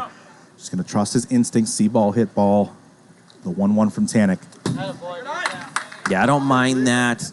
I don't mind flirting with the outsides, high speeds. You do not want to give Hallett something to drive. Like that, and he missed it. Hallett just misses. It's a pop-up on the infield. Back-to-back plays to Flenty. Wow, Tanek got away with back-to-back pitches there to Dalby and Hallett. He got 2 pop-outs. Amazing performance there by Tanek to get those 2 guys. He's locked in. He's finding the zones, making guys pop up. Spurrier, hard hit ball to Dean. It gets by him, though. Dean so good at knocking the ball down back to the infield, but wasn't capable of doing so there. Going to bring up Joey Franklin, batting from the left side with 2 outs and a runner on first. If I'm Joey Franklin, I got to try to go oppo or hit it right up the middle. And you can see Tanek saying, listen, Make sure you're on your heels, Fuente. Joey, hard hit ball right side that drops in front of Miller. Not going to be able to get it to third in time, and we're going to have first and third with 2 outs for the Juice. If there was ever a time for the Juice to get loose, it is right here, right now. First and third, 2 outs. Tanek got the big boys, Dalby and Howard, both to pop out to short. And we have back-to-back singles, first and third for Yuson. And Tanek misses down and away at 57. The whole left side of the world is open for Bruce. Anything but right. If he can make an adjustment and smoke a ball left, he's going to have an RBI. Up the middle, Tanek knocks it down. Bruce can't believe it. That's like the 4th time Bruce has gone right back to Tanek. Yeah, Bruce cannot believe that he can't get a ball up the middle past Tanek. But he hasn't been able to just pull the ball, whether he's not moving close enough to the plate or he's got to like waiting too shift far his back. body or something. They're giving him the left side, and he just can't deliver. But we will see Bruce with another opportunity. Top of the 5th. Outs. 1-0 Vipers. They got 6 outs to work with, these Lightning, to try to get 1 back, possibly more if the Vipers make some noise. And listen, if the Vipers score in this inning, it's going to be a uphill battle for these Lightning. Yeah, I mean, it just seems to be whatever team puts the 3 outs on the board shifts the momentum their way in such a close game. Lightning made some noise with 2 outs there, but could not come through. Now the Sandvipers feeling the momentum with the lead. Tavano up. Tavano, hard hit ball. Can Dalby knock it down? He does. It goes sideways over the wall, and that's going to be a very loud single. Man, Tavano coming up clutch against these Lightning. Dalby just saved a run for sure. That ball was over the wall if he's not there. Miller. Quiet series overall from him, especially today. Can he come through in a big moment? Swing and a miss there.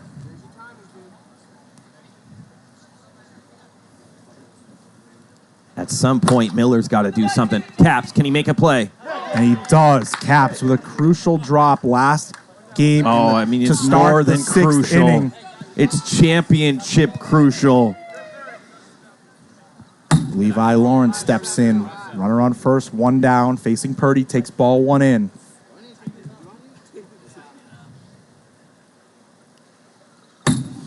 And away at 56. Lawrence gets ahead 2-1. Levi looking to swing here, ahead in the count. Takes an extra step to slow Purdy down. I agree with Taravella right there. It always looks like Caps is struggling. Levi to left center, but Dalby's there. Randy secures it for the 2nd out. Levi just missed, making this a 3-0 game. He can't believe it. He thought he had it. Just a little too much off the end of the bat. Brings up Justin Hicks with 2 outs and a runner on first. Purdy misses away.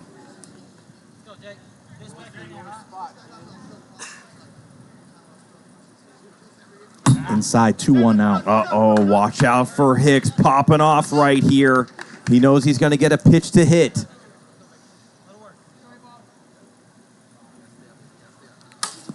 .55 grabs inside pipe. Purdy evens the count at 2s.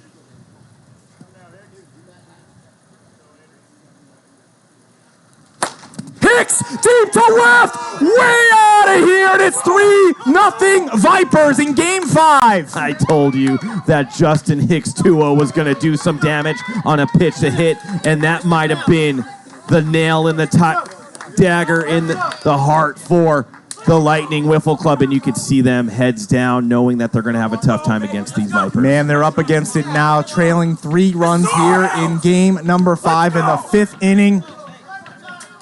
Sandvipers still not done. Tanek up to bat. Nobody on and 2 out, but now leading 3-0.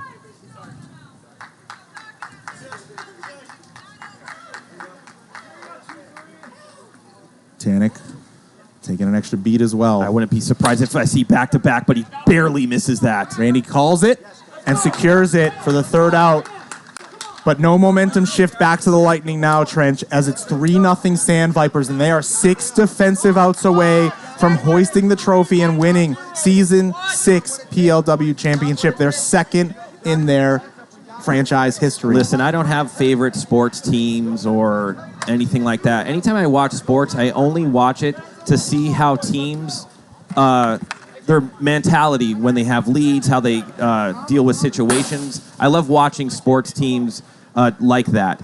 And you already knew that the Lightning lost this game prior to this game. There was nothing that they were going to do mentally, physically, spiritually that were going to make them win this game. When you have a meltdown like that, you cannot recover. A massive hill for them to climb out of here. They have to come up with a way to make this a ball game again. Purdy's going to have to try to start it off with a rally here and let the big boys do their thing. I don't think the Lightning will go quietly, but will they have enough to get back to square in this game? We shall see. Tanek has looked so good so far in this one. Jake cannot press here. Has to just trust his instincts. Same with everybody else. Here we go. Tanek delivers to Purdy. Purdy, big swing at the first pitch. Was 56. Fouls it back into the zone. Very hittable, though. I've just seen Tanek so many times when he's like this that even though he's not the best pitcher in the league, he is when he's like this. Very tough guy to face out there for sure. Purdy fouls that 0-2 pitch off. We'll see what Tanek does on this 0-2 pitch. Goes Ephus and misses. Purdy wanted it, but it was a little too up and in. When he's doing stuff like that, he's in complete control. Purdy swings and misses for out number one. 5 defensive outs to go for the Sandvipers.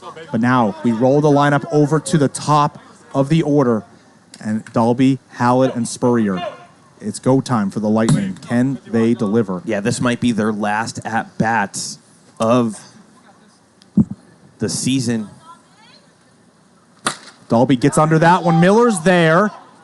Secures it for the second out. And they know that Tanek knows next inning he's going to face the bottom of the order if he could get Hallett right here. Yeah, Hallett and Spurrier really need to try to make some noise here just to give themselves another opportunity in the 6th. Tanek against Hallett here. They got to get on base to give themselves a chance. Hallett stares at 52 right into the pan. Tanek ahead 0-2 on the MVP. Is looking so good on the mound. He struggled this whole series. Hallett, hard hit ball past outstretched hands of Dean. Brings up Justin Spurrier. Spurrier with 3 home runs yesterday. Can he come up with a big hit here and keep this inning going and maybe cut into this lead? This is a huge at-bat, too, because it makes it so much more likely that Dalby and Hallett and Spurrier get back up in the 6th. Can Spurrier come through here? Holds up on that one. That was a great take by Spur right there. 1-1. Tanek working without a walk so far. Spurrier a roller, but stays foul. Thankful to him for that. These Vipers are poised to raise that trophy one more time. The 1-2 from Tanek to Spurrier. Spurrier, line drive, but McDowell grabs it before it dips down and allowed out, and the Lightning come up empty, and the Sandvipers are 3 defensive outs away from winning the championship. Yeah, I mean, they're talking about 5th inning, 2-0 series lead, up 5-2. You got Purdy, the Cy Young Award winner, not coming in to close it out. Was that the moment? I mean, we may look back for years to come and talk about the decision-making there and maybe just the execution on the Sandvipers side. You don't want to just say one side didn't execute. You got to give the props to the other side for coming through with the big hits. Big home runs, by Hicks. Hicks was a really big home run. A 2-run shot off Spurrier to make that 5-4, giving them the opportunity to then take the lead. Purdy going back out there after giving up 2 runs last inning. Off the bat, Justin Hicks. Here we go. Kenny Mack still looking for 5-0. Is it going to be this at-bat? He would love to put an exclamation point on the Sandviper season, without a doubt. Gal 0 for 3 so far in this one. Jake with a little too much adrenaline there. Yeah, Kenny's been swinging at stuff like that. And that is ball 4, and that'll do it for Jake Purdy. A great overall performance from Purdy in the playoffs and in the finals here, but maybe not quite good enough as the Vipers are up 3-0, and we're going to have to see Tyler Hallett come in. Yeah, and what happened on this end of series was now we're seeing the Lightning that can't score and the Vipers that are doing what Vipers do. At some point, it needed to equalize, and it's happening in this game. Yeah, the big bats of the Vipers managing to break through. Mark Tavano with a solo shot and Justin Hicks with a 2-run bomb. That's your 3 runs for the Sandvipers. And now it's up to Tyler Hallett to make sure it does not become any more. And we'll have 4, 5, 6 due up for the Lightning. The bottom of the order is going to have to come up big for them in order to give Dalby and Hallett a chance. But first, Hallett has to get the job done here on the mound. Any more for the Vipers, and it's definitely curtains. Mark Tavano, already 1 home run today. Hallett misses away. Tavano deep to left center. Spurrier misread it. That ball fell out of the air. Spurrier thought he was there, was going to hit him in the hands, but it dropped before him, Trench. And these Vipers are not done. This might be all of it as Andrew Miller looking for a hit here to extend the lead. First and third, nobody out for Miller. Miller 0 for 3 as well so far today. Can he come through?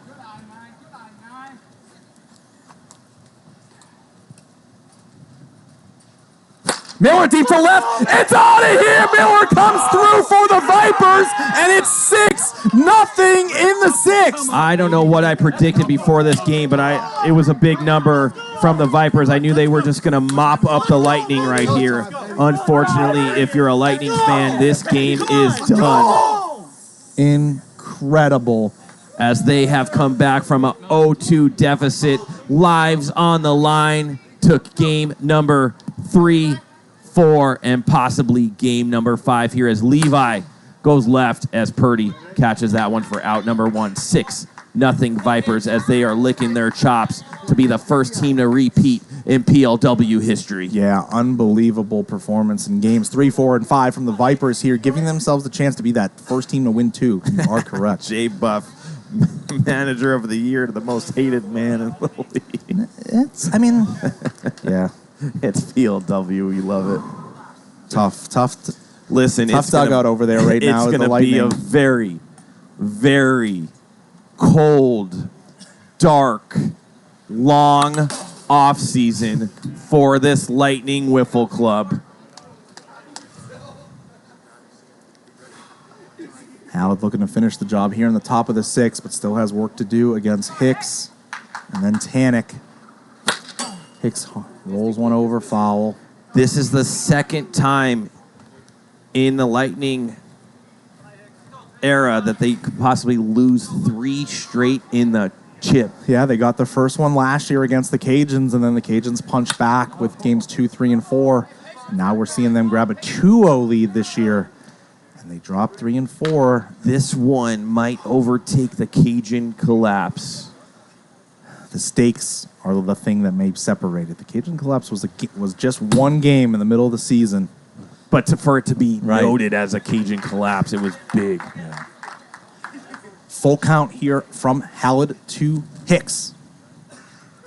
Hicks, hard hit ground ball right over the pylon, foul.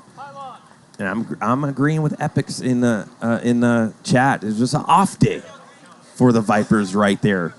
Yesterday. Yeah. Yeah, maybe they weren't quite as prepared as they thought they were. And yesterday they got punched in the mouth, but today they were ready. Swing and a miss, strike 3. Hicks goes down. And you got to give Tanek the MVP of this series, a Game 5 shutout. He's throwing a home run to end it in Game 4.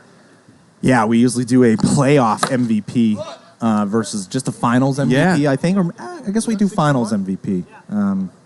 And yeah, right now it does look like Adam Tanek would be the winner of that, if that was the case. It's tough to really decipher. Kenny McDowell with a great performance early on in the playoffs.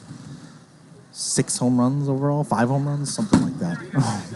Hallett with some steam, throwing 70 miles an hour. And here we go, the Lightning. Yeah, Tanek didn't. I think Tanek cared about that at bat, but he did really. not as much. He just wants to get out there, pitch, and win this chip. Exactly. And now these Vipers, led by Mr. Adam Tanek, are 3 outs away from winning it all. Yeah, the first team in PLW history to raise that trophy as we eclipse 289 viewers. As Kirby doing things in the outfield.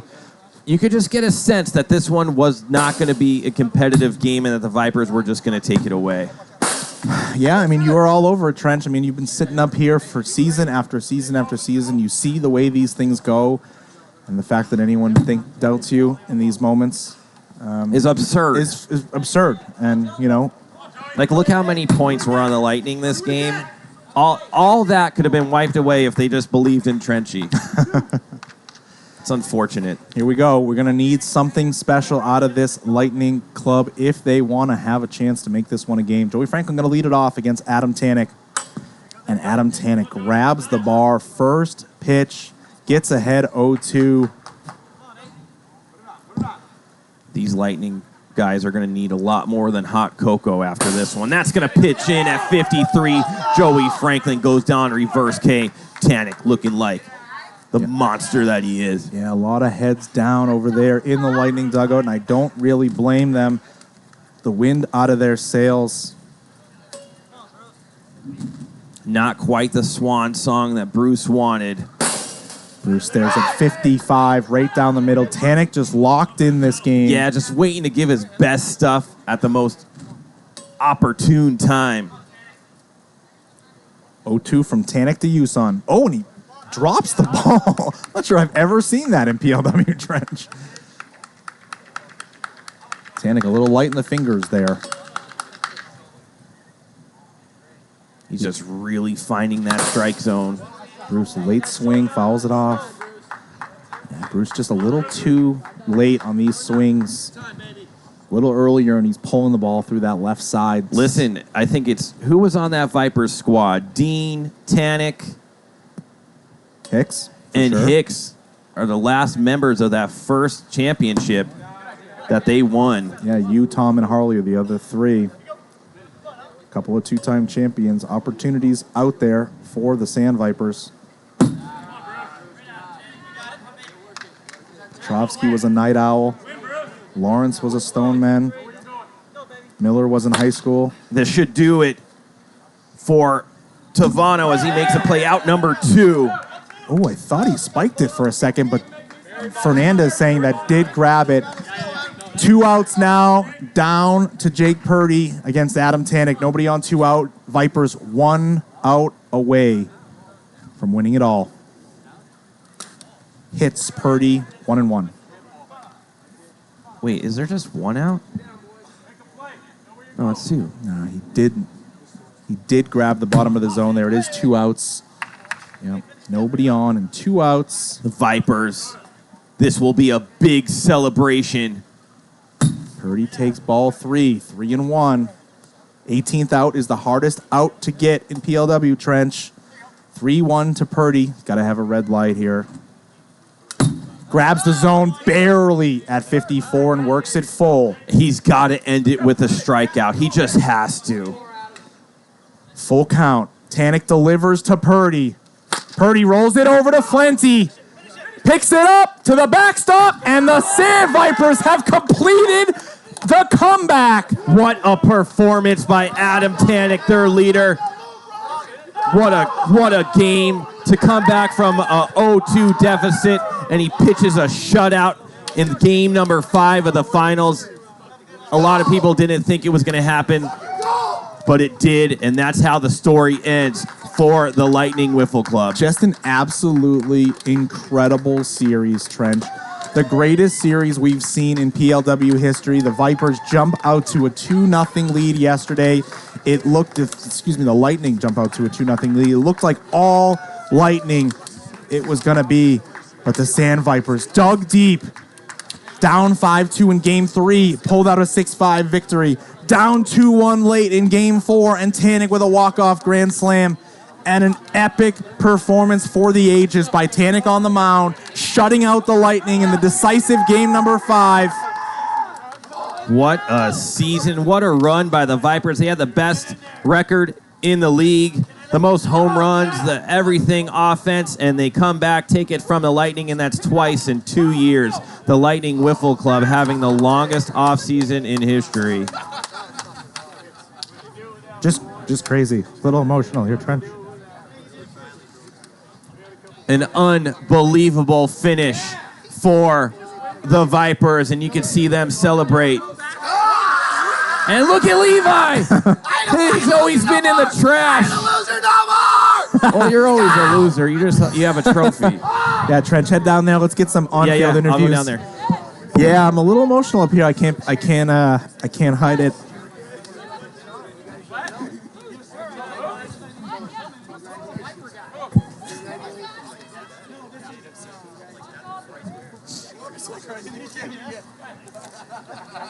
Feel bad for those Lightning guys. You know, I broke in with them season 3. Just, I feel bad for Bruce and Chad. Just wanted it so bad.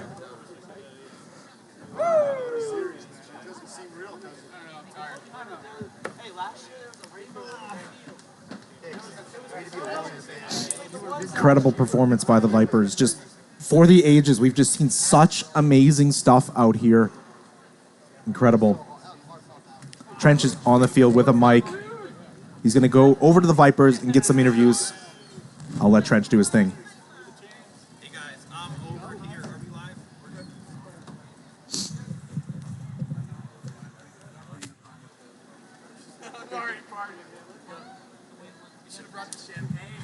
good. Test 1 2. I'm here with the season number 6 PLW champions, the Sandvipers. Everybody, give it up for them. I got to go straight to the commish, the player, the manager, the man himself. How's it feel winning your second title? It still doesn't seem real, honestly. Woke up today needing to win 3. Seemed like an impossible challenge. It just feels numb right now. There was a big moment. Bases were loaded. Game number 4. Big Daddy comes up. How'd that feel hitting that grand slam to walk it off? It felt unreal, to be honest. This whole day felt unreal. I just didn't want to hit into a double play. I just wanted to hit a line of drive at the middle and got a little more than I thought.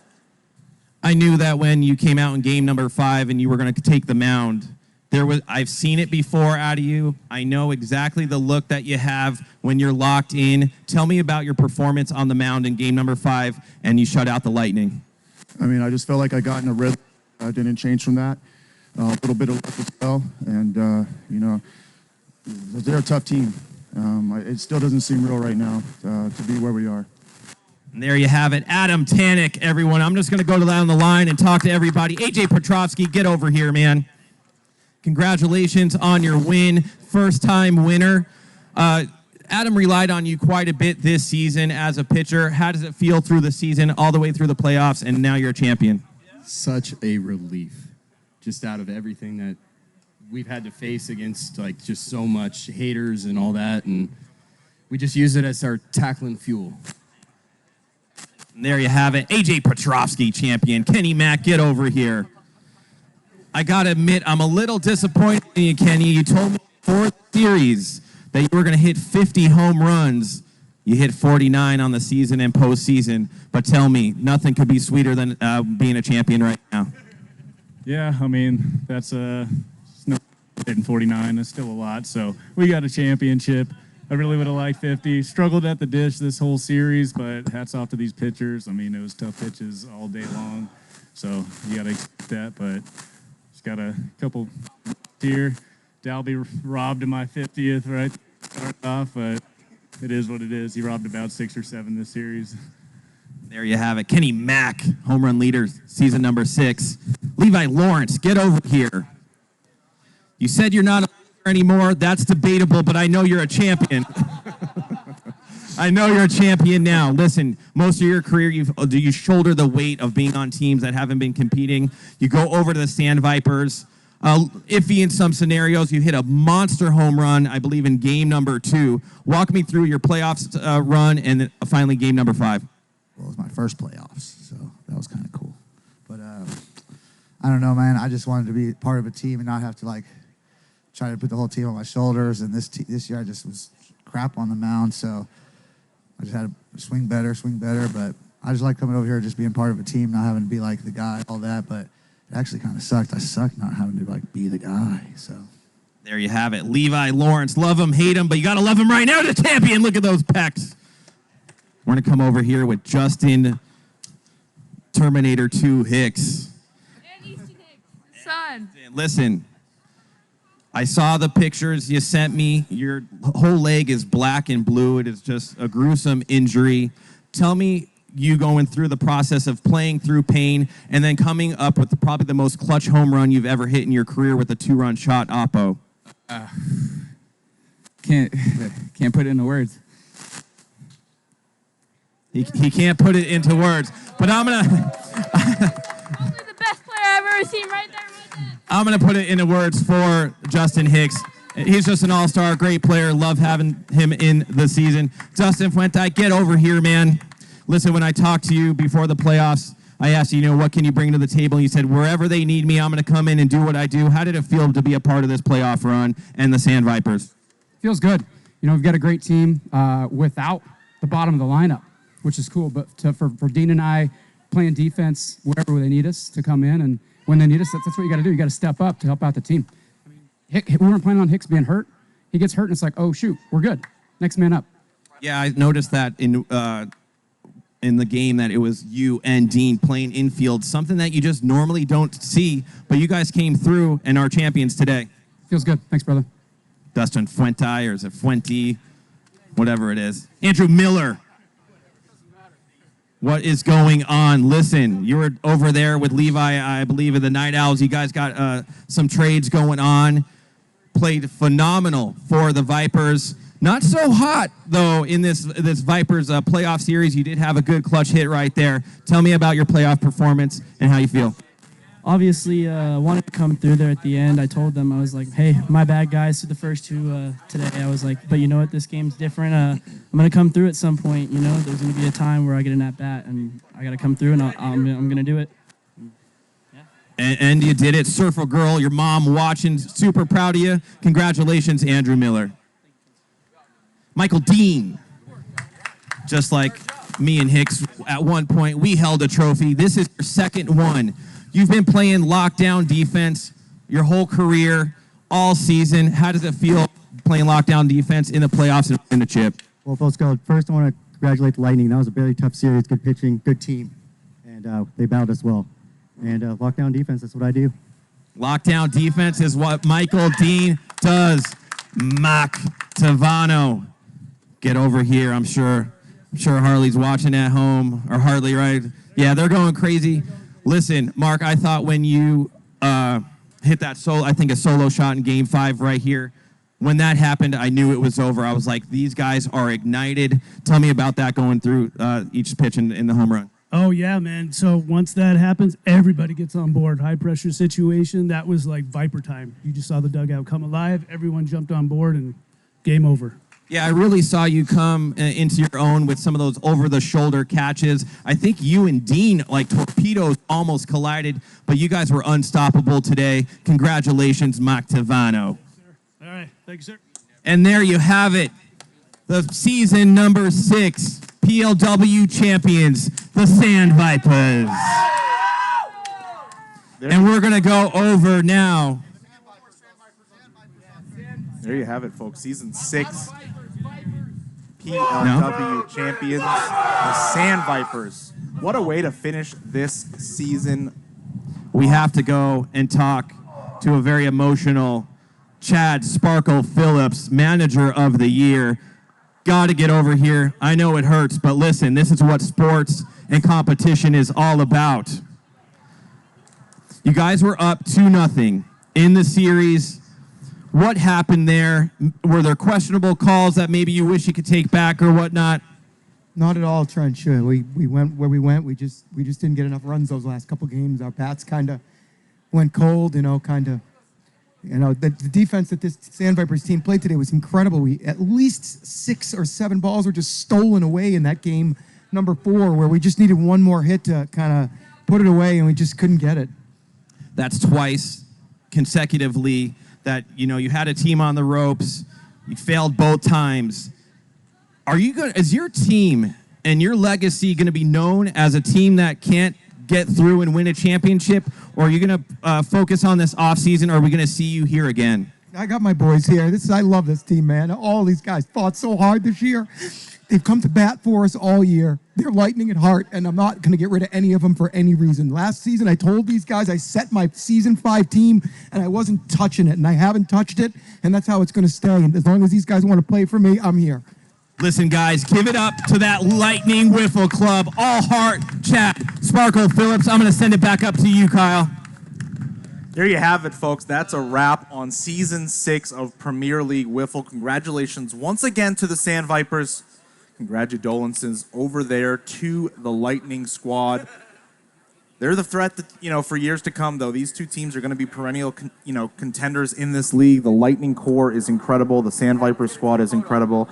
Not so really surprised at all to see these teams go Game 5 and just battle it out till the end. But thank you very much, everybody, for joining us this season on Premier League Wiffle. We hope to see you all again soon.